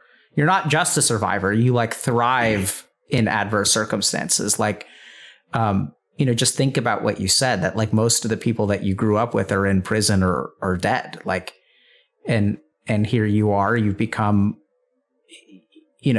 a force to be reckoned with. And so I see a lot of strength, and there's a lot there to respect. And I think the challenge is that you've become strong. It's part of who you are. It's part of your identity. But I think something was lost somewhere along the way. Like in that, like in you becoming a Titan, you had to kind of like grow up, for lack of a better term. Yeah. And so there's a part of me that does feel some degree of like empathic sadness, which I know like really rubs you the wrong way. And there's a part of me that says that like, ultimately, I think that what I see as a way forward for you is like being able to accept people's compassion a little bit more. And I know you hate it. And this can kind of tie to things like, so I'm not going to give you more compassion because I think it would be really hard for you to handle. But, you can look at your story as a story of triumph, but I think it's also like a little bit dishonest to just look at it as a story of triumph. That there's a lot of hurt, a lot of unfortunate stuff, a lot of things that, I would hope that one day you're able to regret some of your decisions. I know it sounds kind of weird, but like, I don't think that anyone. Oh, there's things I regret. Oh, okay. Don't get me wrong. Okay. Don't get me wrong. Good. Probably not like the most obvious ones that people would assume, but there are things I definitely regret. Just not let's say like not from like to be clear as day, not from my choice in getting into the adult industry. Like I want to be clear as day about that because people assume all sorts of stuff. So not about that, but about a lot of other things. Yeah, I wasn't necessarily referring to anything in particular. I didn't think you were either, but for the lurkers to know. So sometimes I think that people who, live lives of strength, that a part of that strength requires you to like have no regrets. And I think that ultimately like being a truly like authentic person, like we're all human, we all screw up, we all make mistakes. And I think regret is actually like the avoidance of regret, I think actually leads to some amount of toxicity. We can't grow, I don't think. Yeah. It's like, we hopefully learn from our mistakes. I also think that, if things are unfair for you, are we allowed to feel for you there or no? Yeah, of course. Like I wouldn't. What would I say to that? You know. I'm sorry you're in the situation you're in. Oh, thank you. How does that feel for you? Because I have a certain level of trust with you already. That doesn't bother me as much as it would coming from. I mean, I know we don't know each other in real life, but like we have briefly talked in different situations before today. So like it doesn't bother me as much as that coming from a total stranger or a friend of a friend. I'm going to try to qualify that statement a little bit more. You let me know how it feels, okay? So, Sasha, I think it sounds really tough to be like, so you've made some choices and I think I'm happy to hear that you kind of don't regret them, that you've lived this life that has had some challenges and you've become the person that you are. And the person that you are is analytical, capable, entrepreneurial, dedicated, that you're trying to make the world a better place. And I think it really sucks that you're being held to somewhat of an unfair standard, that people who talk real big about supporting people and accepting people actually like secretly punish you for particular things.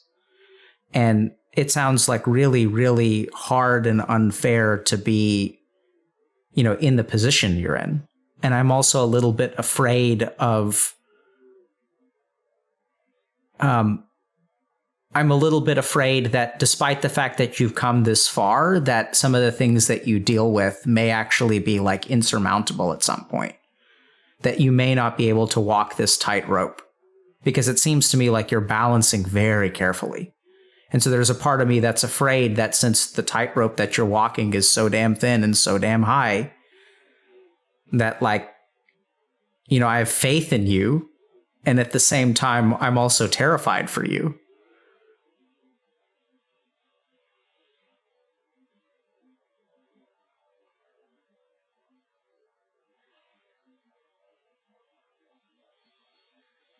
I mean, I guess I could say that I'm like fortunate that I don't feel alone in this. That's important. You always have to talk about what you have to be grateful for. For sure. Can you talk about the other stuff? What do you mean by that? What are you feeling right now? I just think about like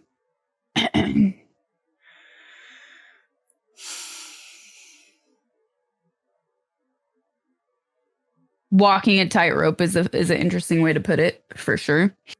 But like I say I'm glad I'm not alone in that, because I couldn't do it on my own. While I might like do the business side of things, and I feel like I put all these things on my plate, I do have the support I need. And I know that I'm not alone in experiencing these things as well. Mm-hmm. I know that there are other people. I might not know them, but I know they exist. So I have to keep that perspective to stay strong. Yeah, I don't think you need to stay strong. Sorry, I'm laughing because somebody said I glanced over. Somebody said she's not alone. She's a cult. Yeah. Not a cult. Not a cult. Not yet. Not yet. One day. Once you have a compound. Right. A compound. You have to call it that. Welcome to the compound, Castle Grayskull. Yeah. Nice. No.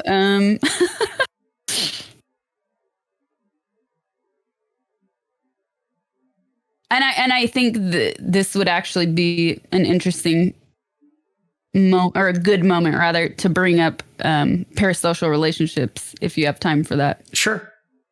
Let's bring it up. Because it's something that like we've touched on stream before. And I think it's something that we're all as a society still learning about and how to deal with it. Mm-hmm. And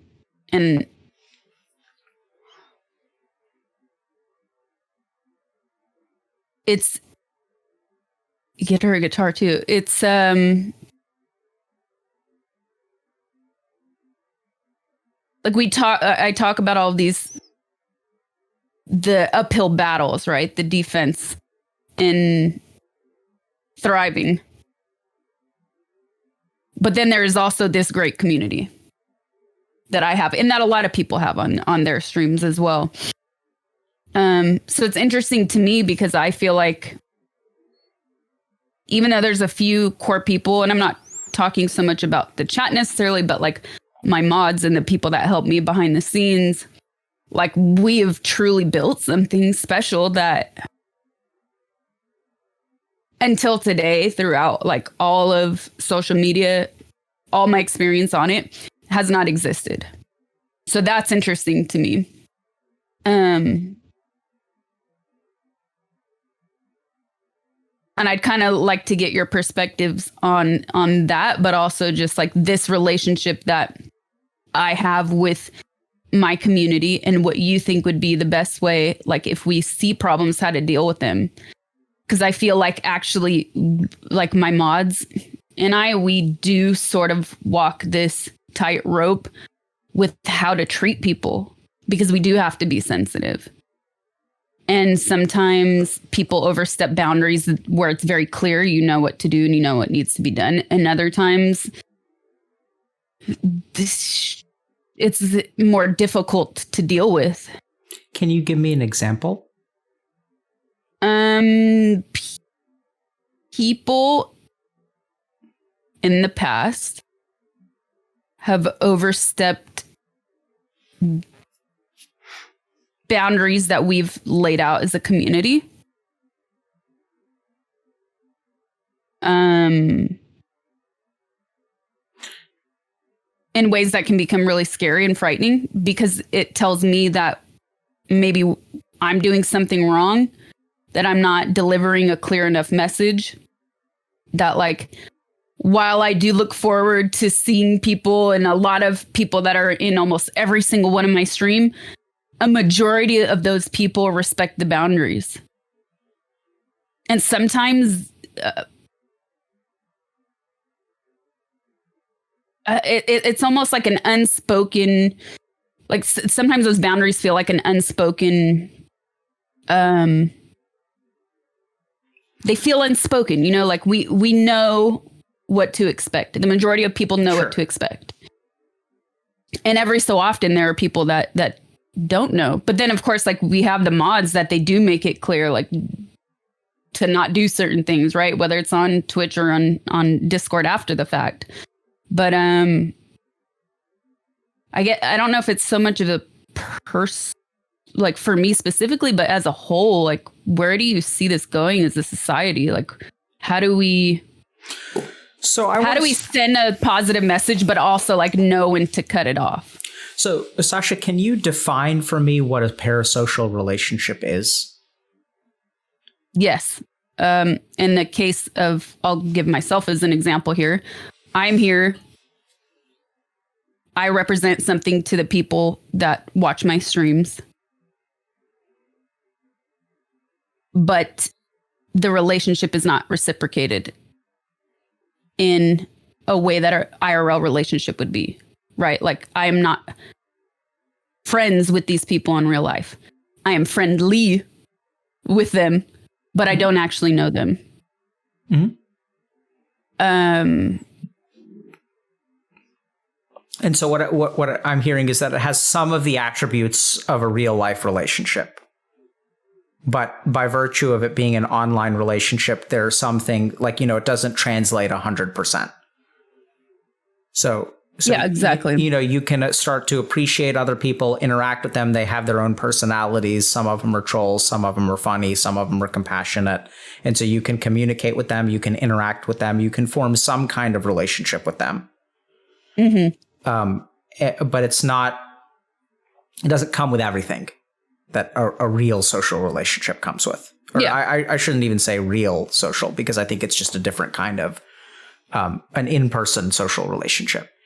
And that there are most people tend to sort of understand that there are some unspoken boundaries, but that some people really don't understand those boundaries. So this is where we've talked with several streamers about parasocial relationships, and I have some thoughts.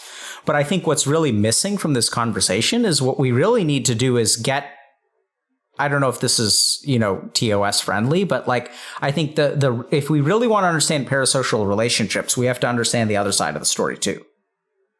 So this is where like, I think that like understanding what is in the mind of someone who does not respect a boundary is very important. Like that's the missing part of the equation for me. Right. So and this is where I think we've had some people on stream that have certainly posted on our subreddit and stuff about like, feeling lonely and giving lots of money to particular content creators in the hopes that, they're looking to fill some kind of void or connection. And so we have some experience with this, but I think that's just an important part of the equation. But let me ask you, what do you think is going to happen? Like, what do you think? I don't know.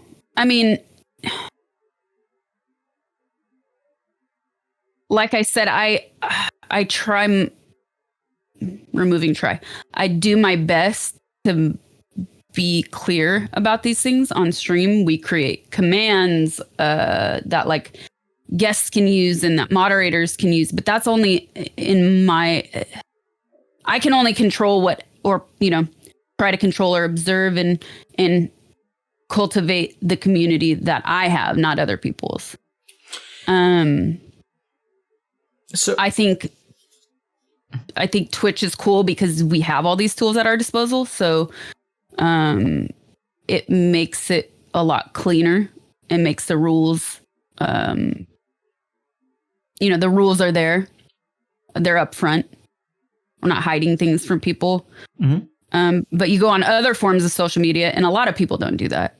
Or it's impossible because those tools don't exist on other forms of social media.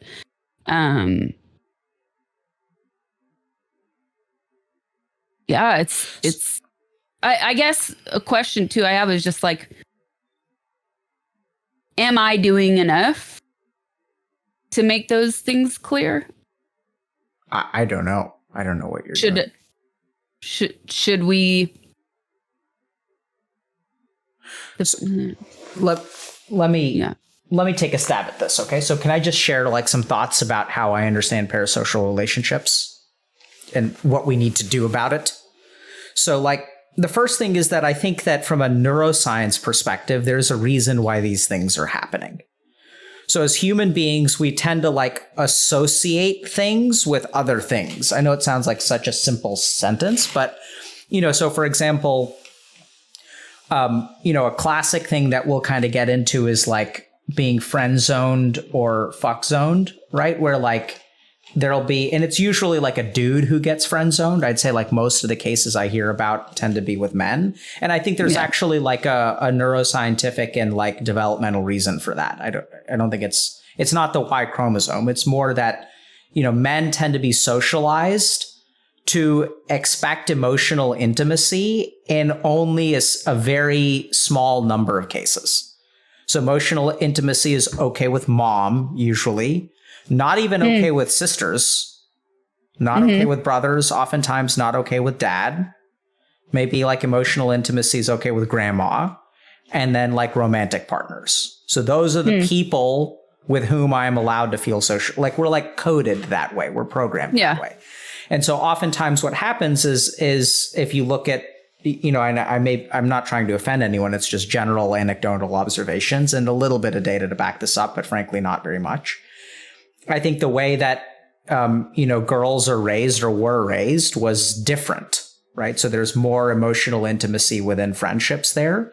And so then you get into this situation where, like, working with the people that I have, what I've noticed is that emotional intimacy between a man and a woman in their early 20s means different things. Yeah. So for the woman, it's like completely acceptable to have a friend that you emotionally confide in. And for a dude, it can be really confusing because they're kind of like, they're under the impression, whether it's correct or incorrect or programmed or genetic, I have no idea. But somewhere along the way, they have this programming in their mind that if I'm emotionally intimate with someone, that also comes with feelings of romance and sex. And so there's kind of like a communication breakdown here, a breakdown of expectations. And I think something similar happens in parasocial relationships. So what happens is our brains are wired to associate certain things with other things. Like, for example, 100 years ago, if I had an inside joke with someone, what other things would I have with them? The short answer is a lot, right? Because an inside joke is only possible when there are other like check marks of a relationship that have developed. Like, I have to see them for a while. I have to be to a certain degree like vulnerable. Like, we have to have like some kind of common cause, or like, like inside jokes come with a certain. If you think about when do you unlock the inside joke in a relationship, you unlock it like after you're at a high level of friendship. Yeah. And it reminds me of this like funny quote from The Office where Michael Scott, I don't know if you've watched The Office, and he kind of talks about the inside jokes, and he's like, I've always wanted to be a part of one. And it's kind of like this idea that like an inside joke comes with other stuff. Yeah. And we sort of programmed that way. And so enter Twitch chat, where like now we have inside jokes, but it doesn't seem to be coming with the other stuff. Yes. And so I think people start to get like kind of, I don't know if confused is the right word, but there's like kind of like a programming does not compute error, because usually when I have an inside joke with them, it also means that like I'm allowed to text them at any hour of the day. Right. Like there are certain associations that come. And so I think what happens with social media is that like we're finding ways to like short circuit some of our programming, or like hijack. Actually, hijack is maybe a better word. Hijack some of our programming. And certainly video games do this neuroscientifically, where like if we think about the drive for achievement. So we have this thing called the intent to mastery, which is a very, very simple, hardwired core of your brain kind of thing, which is like if I have a 6-month or 4-month-old and I hand them a ball, they will try to hold it. And if they drop it, what do? Any idea? Huh? Cry. Sure. Sure. The answer I was looking for, well, that's a fair one. The answer that I was looking for is they pick it up. Right. So like if a kid stumbles, like they're going to like everyone learns how to walk. Right. Like no one like gives up on learning how to walk. Yeah. And if you think about it, it's like really, really hard. You fall over and over and over again. So like we have this hardwired part of our mind that's like, I want to get better at this. I need to get better at this. And I have to become a master. And then if you look at video games, what video games have done is like, let's give people like achievements that they can grind for a decade. And it kind of taps into that neuroscience circuit of like wanting to master something, which if we didn't have this part of our brain, like we wouldn't learn how to walk. Yeah. Right. And so in the parasocial way, I think we have a similar hijacking going on, where like now you have some degrees of intimacy. Like now, Sasha, like there are people watching at home that despite, all of our best efforts, and I mean, honestly, sometimes you caught me off guard. I really can't blame myself. But sometimes I had a feeling I knew what was going to happen if I asked you a question. And so they've seen a vulnerable part of you. And so what's that going to trigger in their mind? Right? Like normally, like when do I get to see someone bare their vulnerable self? It comes at a certain tier of relationship.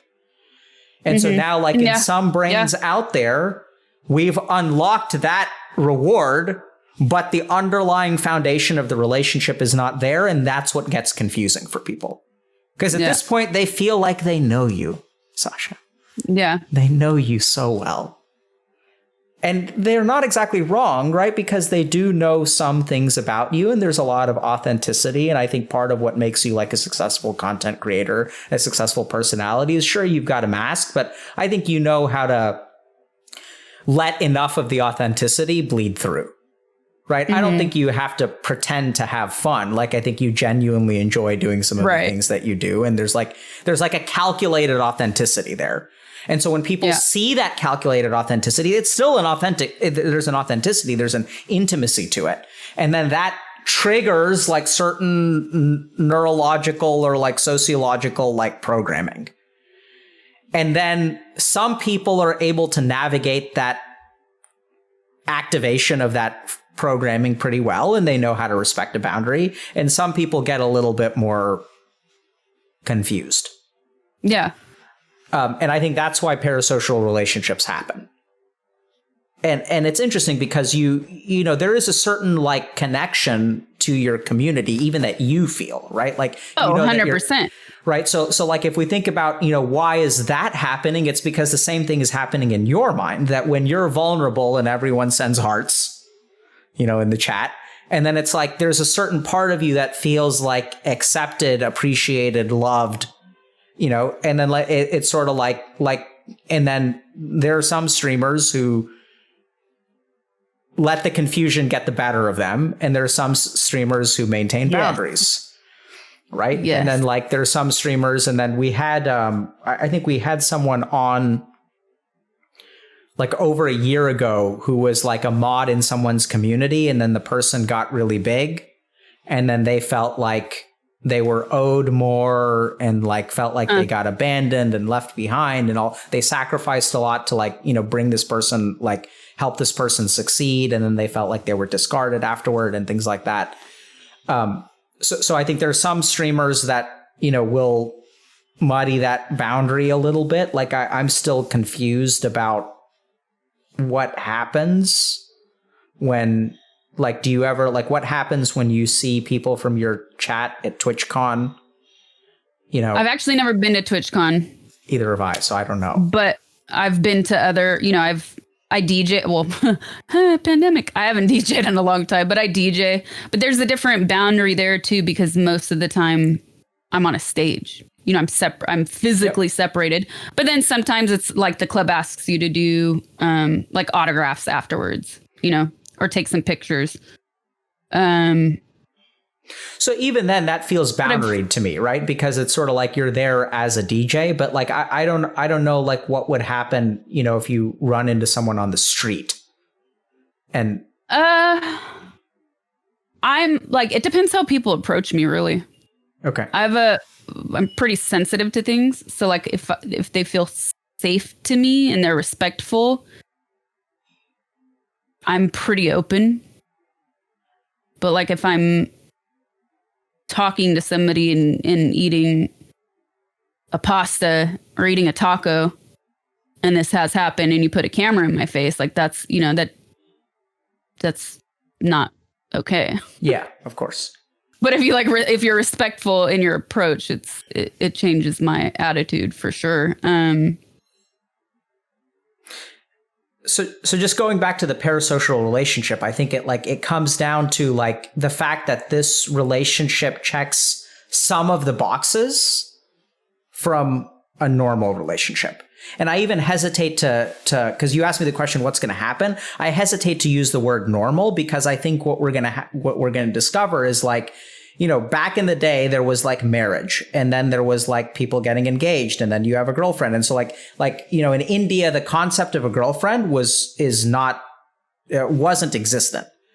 Yeah. So like, I remember telling my mom, so I hid my girlfriend from my mom for years, and then like telling her like, oh yeah, she's my girlfriend. And she was like, she's your friend? And I'm like, no, she's my girlfriend. And she's like, does that mean that you're getting married? And I was like, no. And then she was like, wait, I'm confused. What's the point of having a girlfriend if you're not going to get married? Yeah. And it was just like, it's like a new construction that is not like, did not exist before. Right. And she was just like so confused, because she's like, there are friendships and there are marriages, and there's nothing in between. Yeah. And so now what's happening is there's like a real life relationship and there's a parasocial relationship. And I think both of those are going to become like new versions of stuff. Right now, there are open relationships and friends with benefits. And there are so many different things that like Like if you think about friends with benefits, that's an example of like, it used to be that sexual activity came with certain stuff. And now people have evolved to say that, okay, we can have sexual activity without the other stuff. You can have friendship and sexual activity. And so my sense is that the parasocial relationship has already become a thing, and it will continue to become a thing. And even as social media gets more sophisticated, it will become more of a thing, because I think what social media platforms are discovering is that the stronger the parasocial relationship, probably the higher the user engagement. Well, it's interesting. These things, like you said, these things have always existed. It's the same with like, I mean, going to see somebody at a concert, right?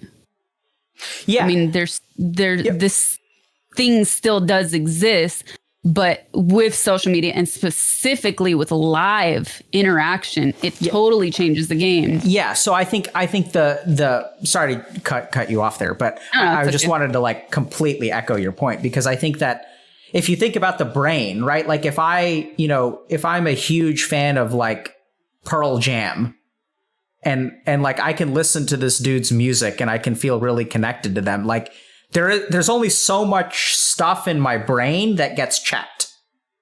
Yeah.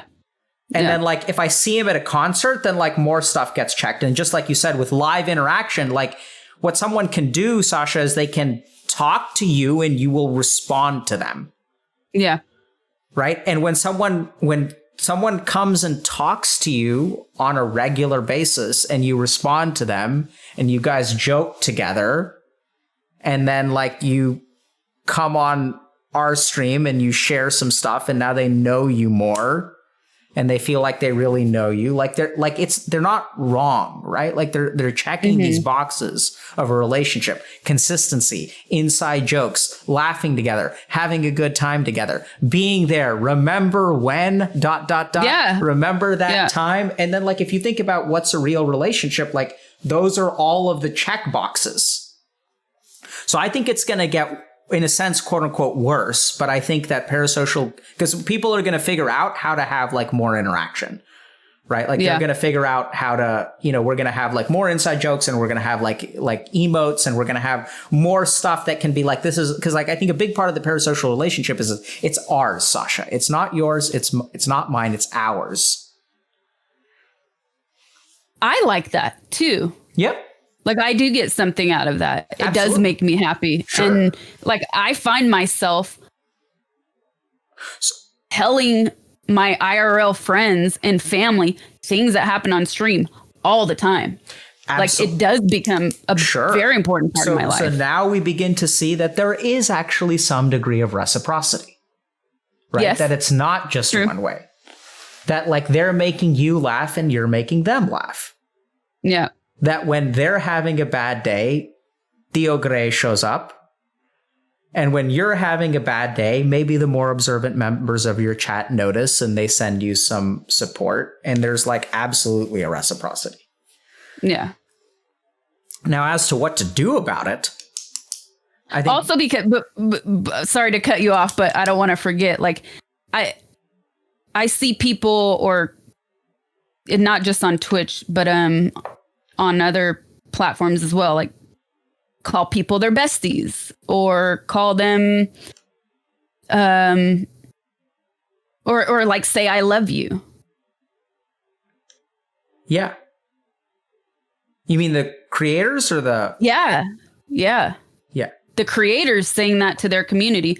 I mean, they're like, again, there are a few people that I've actually become internet friends with that I do love. Like I have love for them, even though I've never met them. But then there's the actual chat side of things that in my opinion becomes so dangerous. What's dangerous about it? I think it sets it's wrong. It feels wrong on so many levels. What feels wrong about it? I'm probably speaking, I mean, it makes me think of just my own experiences. Like I've dealt with real stalkers, IRL and cyber stalkers. So I know what being online, what the territory is, what comes with being online. And that is one of the very negative side effects of it, or hopefully not for everybody, but it can be a very negative side effect. And I feel like that kind of, sometimes there feels like this overabundance of fake positivity. And I see it a lot, and also in people that like, we're going to manifest this. And while that's all great, you also have to remember like that life throws things at us, and we have to be prepared to deal with those things when we don't get what we manifested, right? And I feel like setting up a community by telling them that you love them, and then that they are your best friends. Yeah, I think it's unfair to those people, but it's. Well, I think the real challenge there is that for some streamers, they really do feel that way. Right. So I think that a lot of streamers are lonely, and that some of the best connections that they do feel are like with their chat. Yeah. And I think that there's a lot of, because, I'm not trying to, I recognize I'm sort of disagreeing. I agree that it's unhealthy, but I think that like we have to understand that real life relationships are complicated. And part of what's nice, and part of what's nice about like, these relationships that you have with people online is it's like, it can be so much more simple, so much cleaner, so much more fun. None of the baggage. You're right. It's like, we're just going to hang out and chat. We're going to be vibing. And then there's some part of your brain that's like, why would I want to hang out with real people who are just so filled with drama when I can just be vibing with Twitch chat? And that's just like, I feel it. I absolutely feel it. Right? Yeah. So like, I think our brain gets confused. Yeah. Or that the signals mean different things now. Right. And it's hard because like, if you really think about it, I mean, a lot of online support can be so, I see this a lot. I suspect that a lot of that streaming actually cultivates almost a particular kind of like mental illness called borderline personality disorder, where this is a kind of illness where, I mean, it's an illness, we call it that, but it's something where like your sense of worth is determined by the way that you're treated. That's basically the way that I kind of think about it. And so I think that when our brains are exposed to a lot of judgment, that's how people sort of get borderline personality disorder. They sort of like get traumatized or abandoned early in life. And then I think like essentially what the internet does is like cultivates that same kind of growth because we get exposed to so much judgment. And then the interesting thing is that if you have that vulnerability, a lot of times people with BPD feel really good about themselves when people treat them well. And so now you suddenly have this source of like, you can, call to the internet and the internet will answer your call and shower you with love and support. And will say like, no, you are wonderful. Like, we do love you. You're fantastic. And if you have that kind of emotional need, and you become like, you can kind of tap into it. And I don't really blame the people because it's like, it's their brain, right? They're like, they're looking to feel a certain way and the internet can help them feel that way. So I think it's going to get, in a sense, worse. But I also think that there are certain things that we're going to have to do. Like, we're going to have to evolve as humans to deal with this. And this is where, personally, I'd like to spend more time with people who are on the other side of the social relationship. Yeah. Right. Like talk to people and be like, how does it feel? And then like, hopefully through that, as many people listen, they'll be like, oh crap, that sounds like me. Like I do that too. And then we'll sort of start to understand and like, hopefully help those people because I don't, in a sense, like I blame them kind of if they violate boundaries and don't respect things. Like, I think that's, you should be held accountable for your actions, but also as someone who has, worked in prisons and stuff like that, I've come to appreciate that, the psychological drives that cause us to do bad things probably can be helped in some way. So like, I'm all for like punishing a crime, but at the same time, like rehabilitating the criminal. Absolutely. Absolutely. So you're calling Twitch, you're calling chat criminals. I'm just kidding. I'm sorry. No, I'm sorry. So. I'm sorry to ruin a good moment, but I couldn't let that joke go. No, somebody else is going to do it if I didn't do it. I think there are a lot of things, but I don't think criminal is one of them. No. I'm joking. I'm just joking. Have to have some humor in there, but yeah. It's really fascinating. Yeah, I mean, I was about to ask you, if there's someone in your community. Yeah, but I don't think we should do that. But, I think like in general, we should think about having people who are on the other side of a parasocial relationship. Like, we've done that a little bit on stream. I think it's something we could do more. But I think we have to understand like what's going on in these people's heads. Like probably explain to them. I mean, explain makes it sound like, we have all the answers. But I think kind of try to figure out like because we have to do something. And so so there's a systems perspective, right? Where you can sort of equip tools and things like that. But there's also, I think, like a very human component to it that we have to explore. That's just the lens that I look at.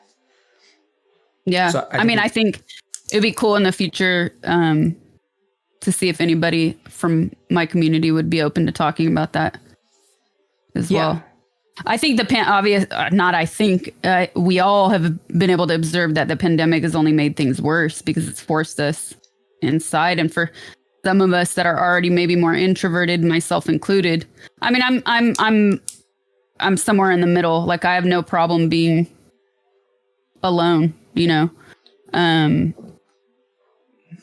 but for this period of time, it's a different story. So we've all been feeling that isolation, even if we do have family, even if we do have a support system. But it's really fascinating. And I feel like now, though, personally, between myself and my mods, we've sort of been able to now identify like red flags. It took a while. It took longer than you would probably think. But I know part of that is that we've tried to be very gentle with people to understand that maybe somebody is suffering from mental health issues or things like this. So we want to tread lightly and be careful. But now we've sort of been able to identify certain behaviors where we understand that it's easier to cut it off right when you see it happening. I mean, I think it could be very educational if you would share with us what those red flags might be. But at the same time, I feel like that could be a mistake in some way. I can tell you something because it's going to be sort of vague anyways, which is there's just certain... It's very instinctual, but there's certain like ways of writing or patterns that you start to pick up on, and you'll see things and say, well, that kind of reminds me of this other problem we had. And we let that problem extend. So let's not even give it a chance to grow. Let's just cut it off. So that's very vague. I know it's not like a clear example of what we've dealt with, but there's just certain behaviors and patterns that we tend to pick up on now. Yeah. So I'll say it. Like if I see something, like we have a way to communicate between us. It's like, let's just flag this. Or another mod will say it, like, we're flagging this internally. And if anything else happens, then we're just going to ban. Yeah. So I'm hearing that, subconsciously your brain has done some pattern recognition. Yeah. Right. So you guys have seen enough of it where sort of like what it looks like, what it smells like, kind of like, you can sniff it out now.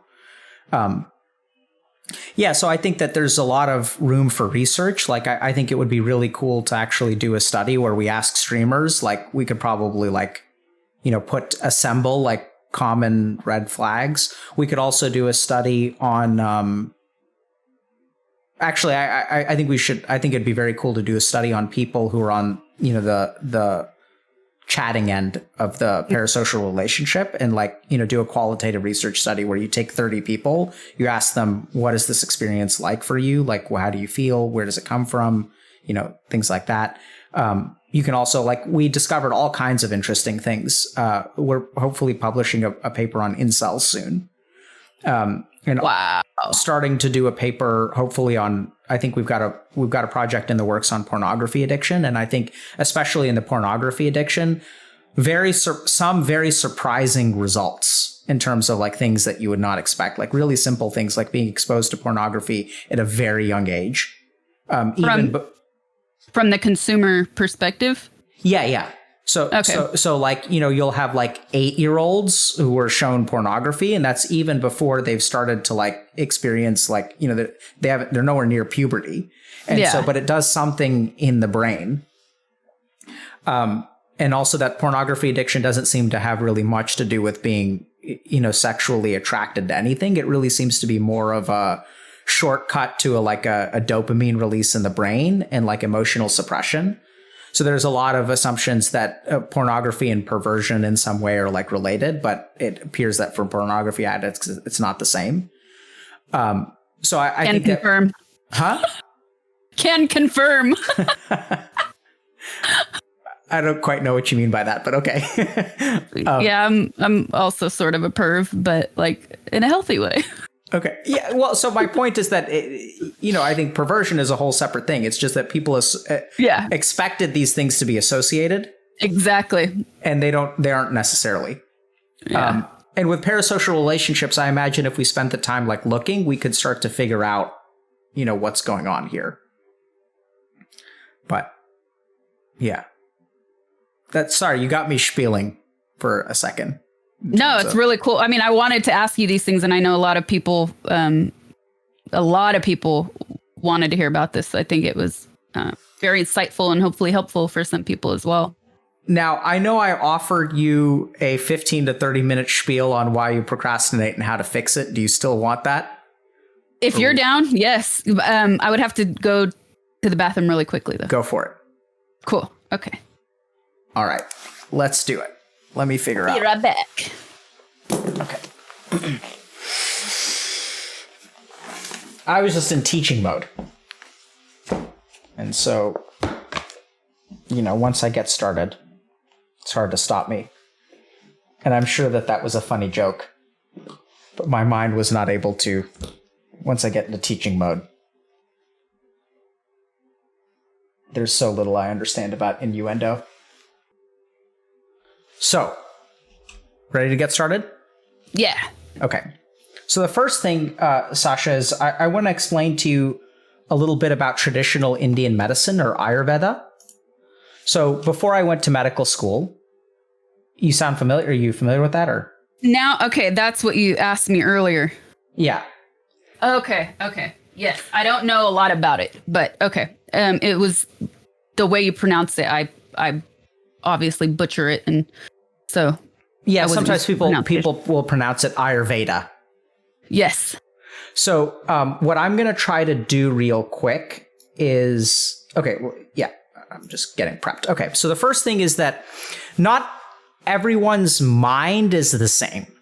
I know it sounds obvious, but like, how like some people have what we call fast metabolisms, and they can eat whatever they want to and not put on a whole bunch of weight. And then other people are big boned, right? Mm-hmm. And they're people who can eat salads all day and they'll still be like, above average in terms of weight.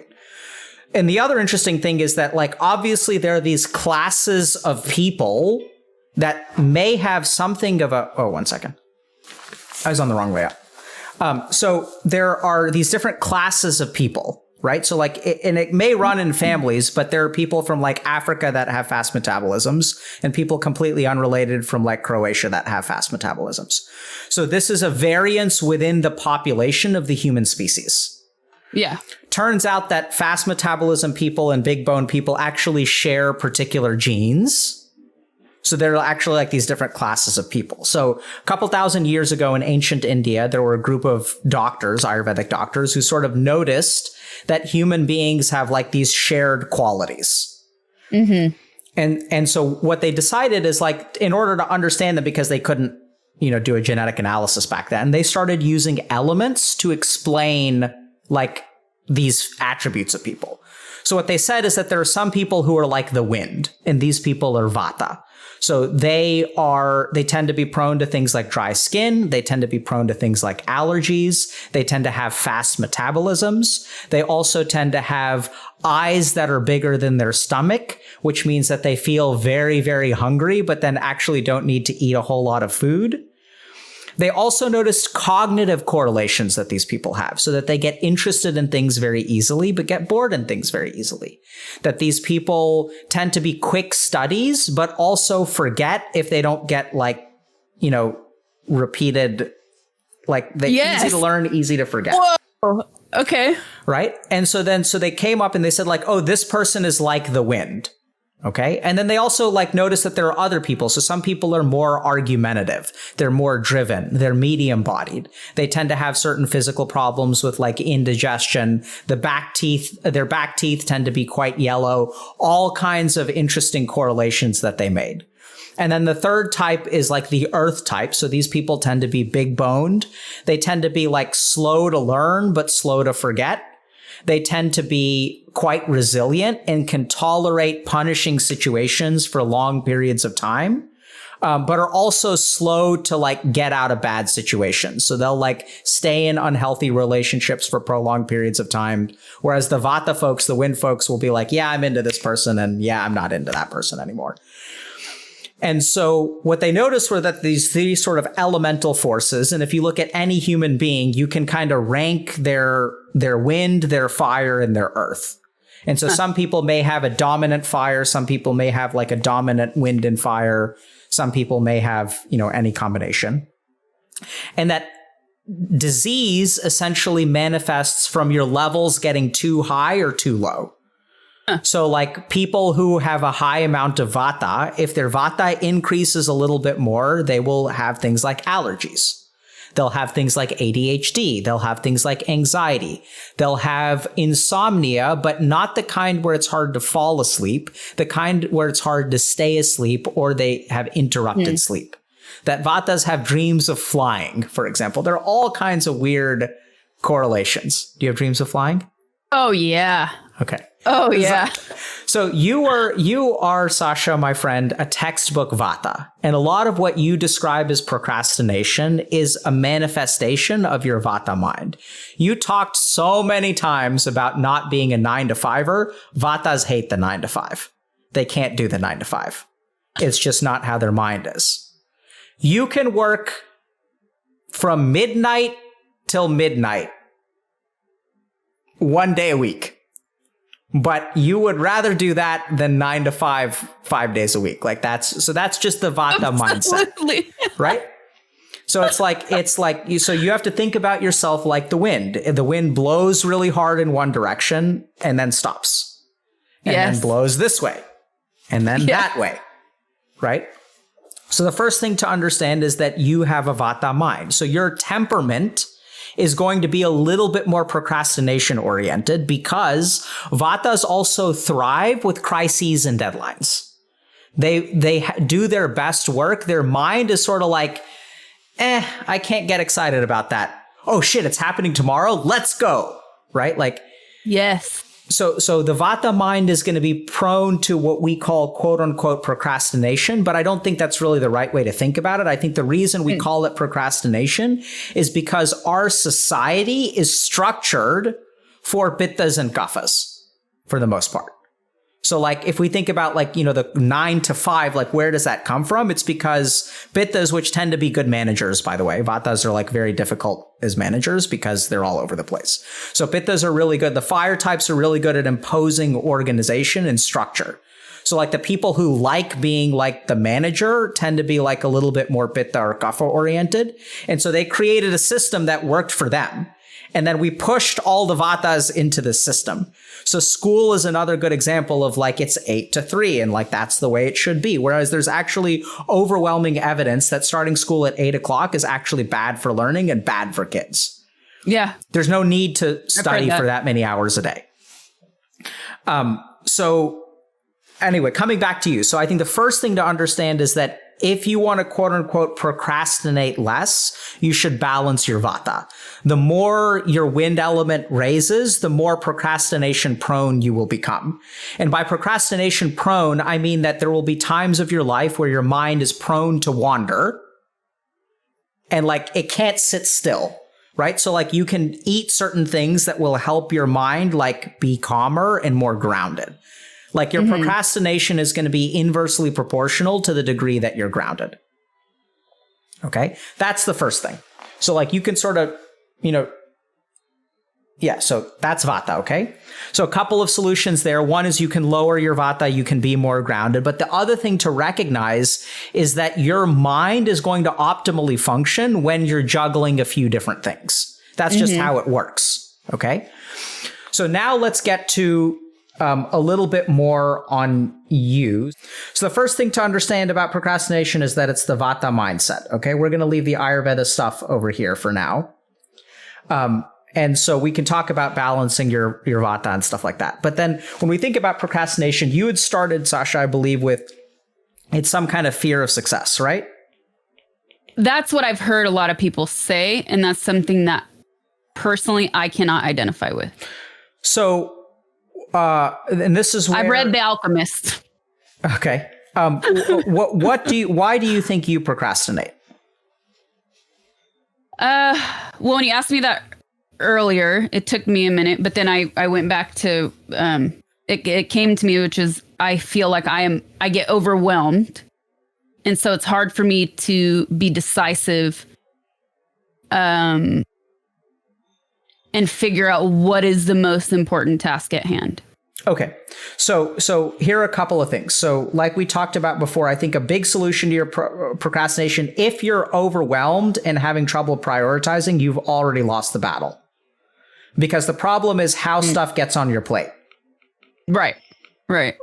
So this is where, we're not going to, I'm just going to offer a couple of hypotheses. These could be right. These could be wrong.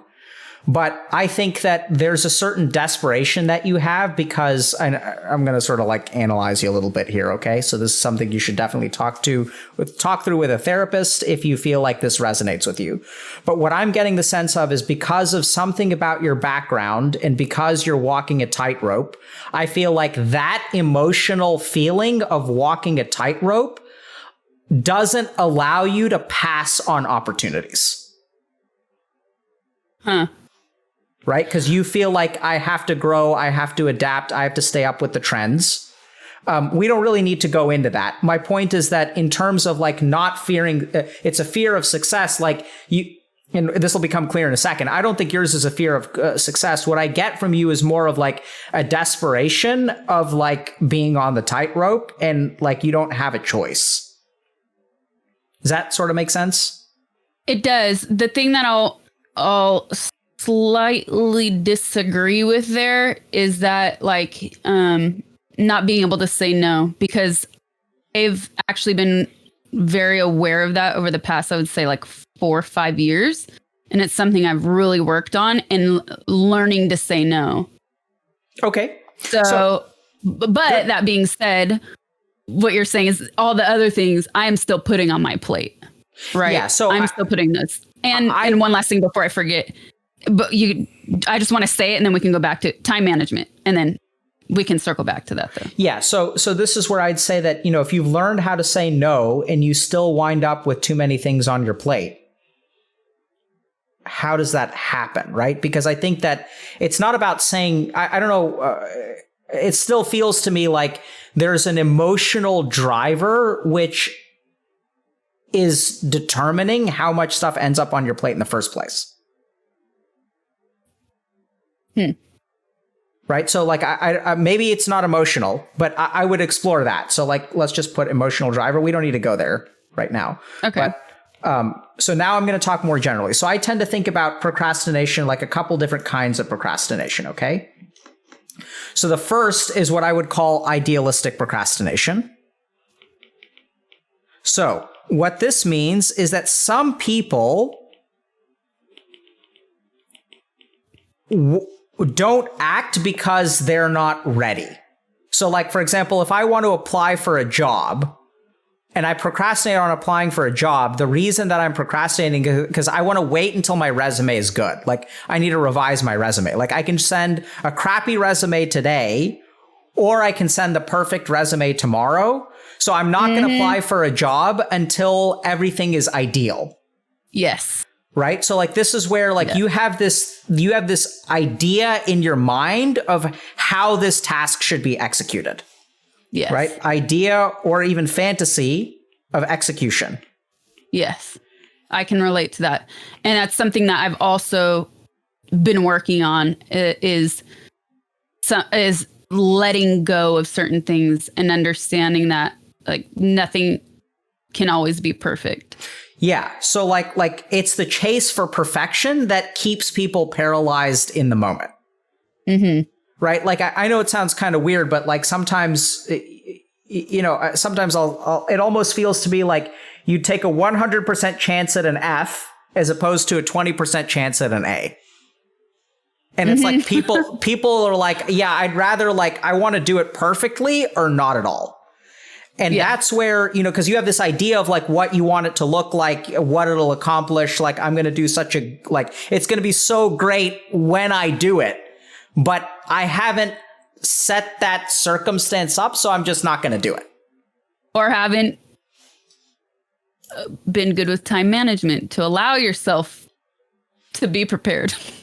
We'll get to time management later. Okay. So idealistic procrastination is something that I kind of think of as like, this is a little bit psychological. It's cognitive, right? And it's actually like attachment based. And what I mean by that is we're attached to a particular outcome. So like we're attached to it being a certain way. Like my favorite example is one that I have in my head all the time.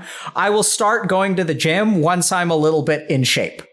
Because right? Yeah. And so if you kind of think about it, it's the attachment to like not wanting to look out of shape when you go to the gym that keeps you from going to the gym. So oddly enough, the solution here is a little bit more like grief. Like you got to just let that go and like learn to take an L. Yeah. Right. You got to just be like, you know what? It's going to suck. Yep. Or AL, I guess. So that's where I would say like, so this is different because it's not really emotional. It's like, I want this thing to happen perfectly. And you have to let go of like, you have to grieve that perfect outcome to be able to move forward. Yeah. Okay. So another good example is I'm working with someone who's going to enroll in college once they get their like sleep schedule fixed. Oh. Right. Ooh. And so their sleep schedule never gets fixed, so that they never go to college. It's a form of idealistic procrastination. So second is avoidance procrastination. So this is closer to what the Instagram folks or whatever social media folks are saying. So this tends to be based in emotions. So this is sort of like the avoidance procrastination is actually a protective mechanism. And what it's protecting you from is like a particular emotion. So for example, let's say I want to ask someone out, but I'm afraid of rejection, so I don't ask them out. And I tell myself, I really want to ask him out. I really want to ask him out. I really want to ask him out. So in a sense, you could call that procrastination because I never get up off my ass and ask someone out. But what I'm really trying to do is like avoid the emotional possibility of rejection. Yeah. So sometimes when I talk to people who want to, find a job, like they feel stupid going in and like asking for, they feel stupid like going in and like asking for a job application. They don't need to feel stupid, but they just do. So a lot of times, like how do you tell if you have avoidance procrastination? If people use umbrella terms, like if they call themselves bad, lazy, stupid, or incompetent, and that's the reason they're procrastinating, that is likely to be an avoidance procrastination. The things that avoidant procrastinators tell themselves is usually diagnosing them with themselves with an unfixable problem. Like, I'm lazy. That's why I procrastinate. And like laziness is like, it's an attribute of who you are. There's nothing to do about it. There's no, it's kind of just like, so like, you drew the short straw. You're lazy in life. Sucks to be you. It sort of doesn't, you can't do anything about it. Does that make sense? Yes. So the other thing that these people tend to do is a lot of rational justifications. So they'll give themselves lots of reasons why they're not doing something. But at the end of the day, it's usually emotional. Oh, and it may even look like idealistic procrastination. It's sort of like, yeah, I'll ask this person out once I get in shape.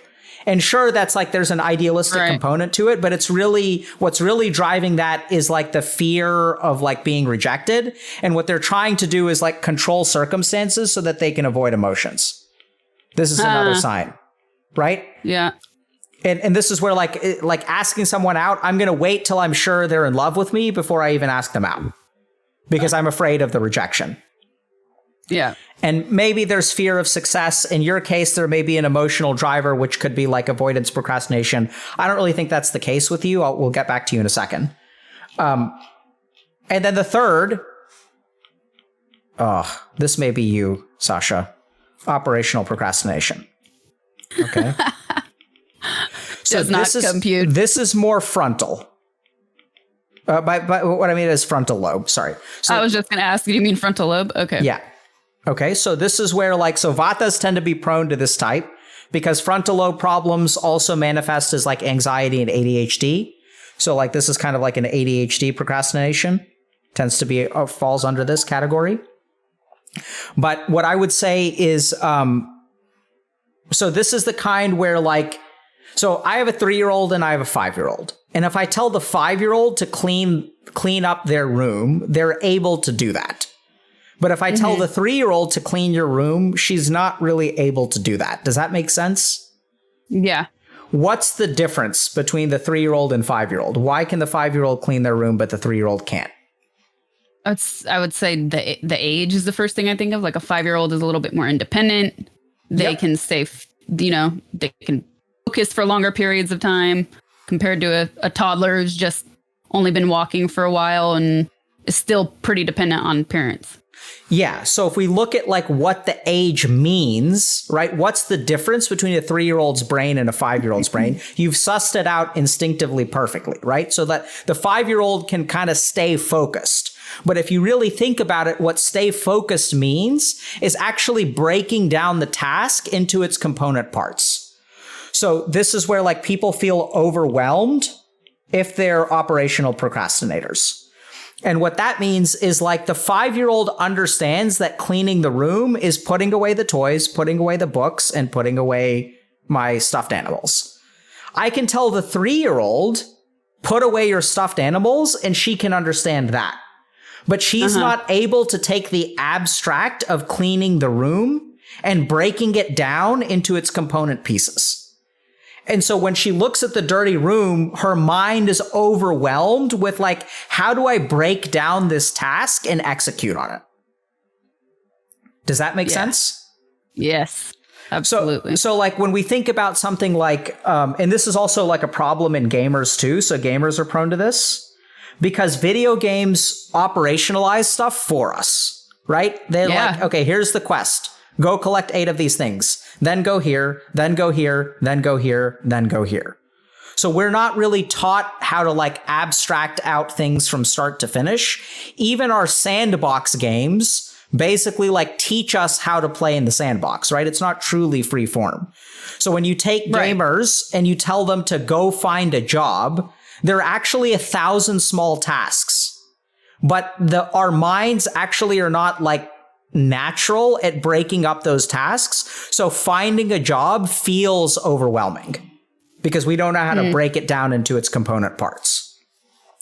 So does that sound like that describes you? Yeah, definitely. And so yeah, go ahead. And I feel like I do better when I waver a lot.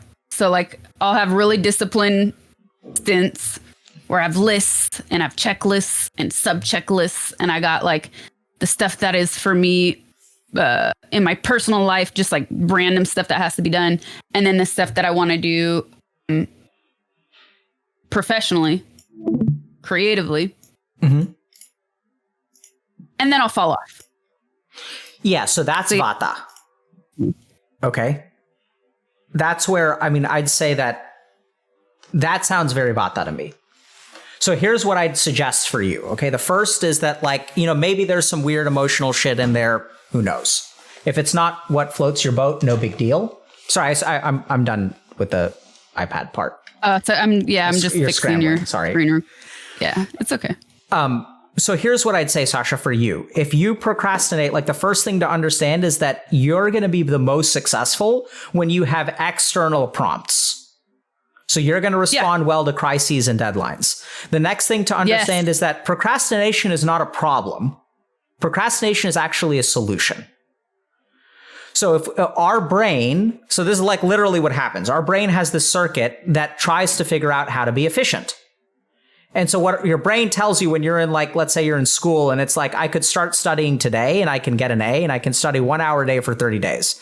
But our brain is actually like, you know what? We can get a B if you just cram the night before. And so if you actually think about an energy investment, doing things perfectly is not efficient. It's actually very inefficient. Because why would I want to study 30 hours for an A when I can squeak by with a B with 6? Like, why would I do that? So in your case, I'd say be careful about why things get on your plate is number one. See if there's some kind of desperation. There's some kind of, like, because we see this a lot with streamers where, like, you feel like you can't afford to pass. Sounds like you've learned how to say no. Second thing to think about in terms of your procrastination is what I would do is pick like 3 or 4 things and rotate between them. So what you'll find is that the way for you to work 80 hours a week is to have 4 different projects that work 20 hours, that you need 20 hours a week. If you devote yourself to one project for 40 hours a week, you will do a worse job than 4 projects at 20 hours a week. Even though technically you're working half as much in one scenario, it's just going to not bring out the interest, right? Like when you get excited about something. Well, I also, like, my mind immediately goes to when you should stop working on something because your brain and body are tired, but you push through because you just want to finish and get it over with. And then you make mistakes that then add hours to having to finish that. That's where, so that makes a lot of sense. So I think your problem, Sasha, you don't need to motivate yourself to work. So people who have a problem with procrastination think that I need to motivate myself when I don't feel like working, right? It's actually the exact opposite. You need to demotivate yourself at the right times, and then your procrastination will get way better. You need to restrain your motivation. It's 2 sides of the same coin. You need to restrain your motivation when you get excited. When it's time to stop, you need to restrain yourself and stop. So procrastination in your case, I don't think is like, it's not about a lack of motivation. It's actually about a lack of restraint. And I think that as you have fewer things, like, because like you said, okay, I want to finish it. Now I made a bunch of mistakes. So the next day, your to-do list has been inflated with stuff that should have never, like, it would have been easier to just stop and finish it today. Yeah. Right. And so, like, I would really rein in your Vata. And then also try to cultivate kind of a system around it, which is like, get other people to, like, be beholden to other people, and you'll do a good job. Yeah. Because left to your own devices, it's going to be a mess. Dangerous. Like, let other people, like, my team is really good about, like, forcing me into meetings. They just throw something on my calendar because they've learned, unfortunately, that if they, like, ask me to do something, it's never going to happen. If they're just like, hey, I need you to show up at this time. And it feels weird because I outrank them in some way, but they have to give me orders. And we've figured out that that's what works best. Yeah. I don't know if that was helpful or not, but that's my spiel. Yeah, it is helpful. It's interesting. And I hope it's helpful for people watching too.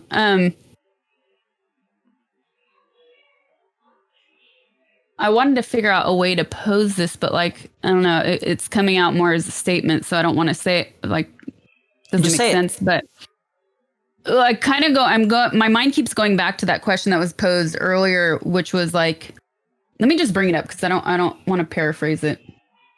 1 second.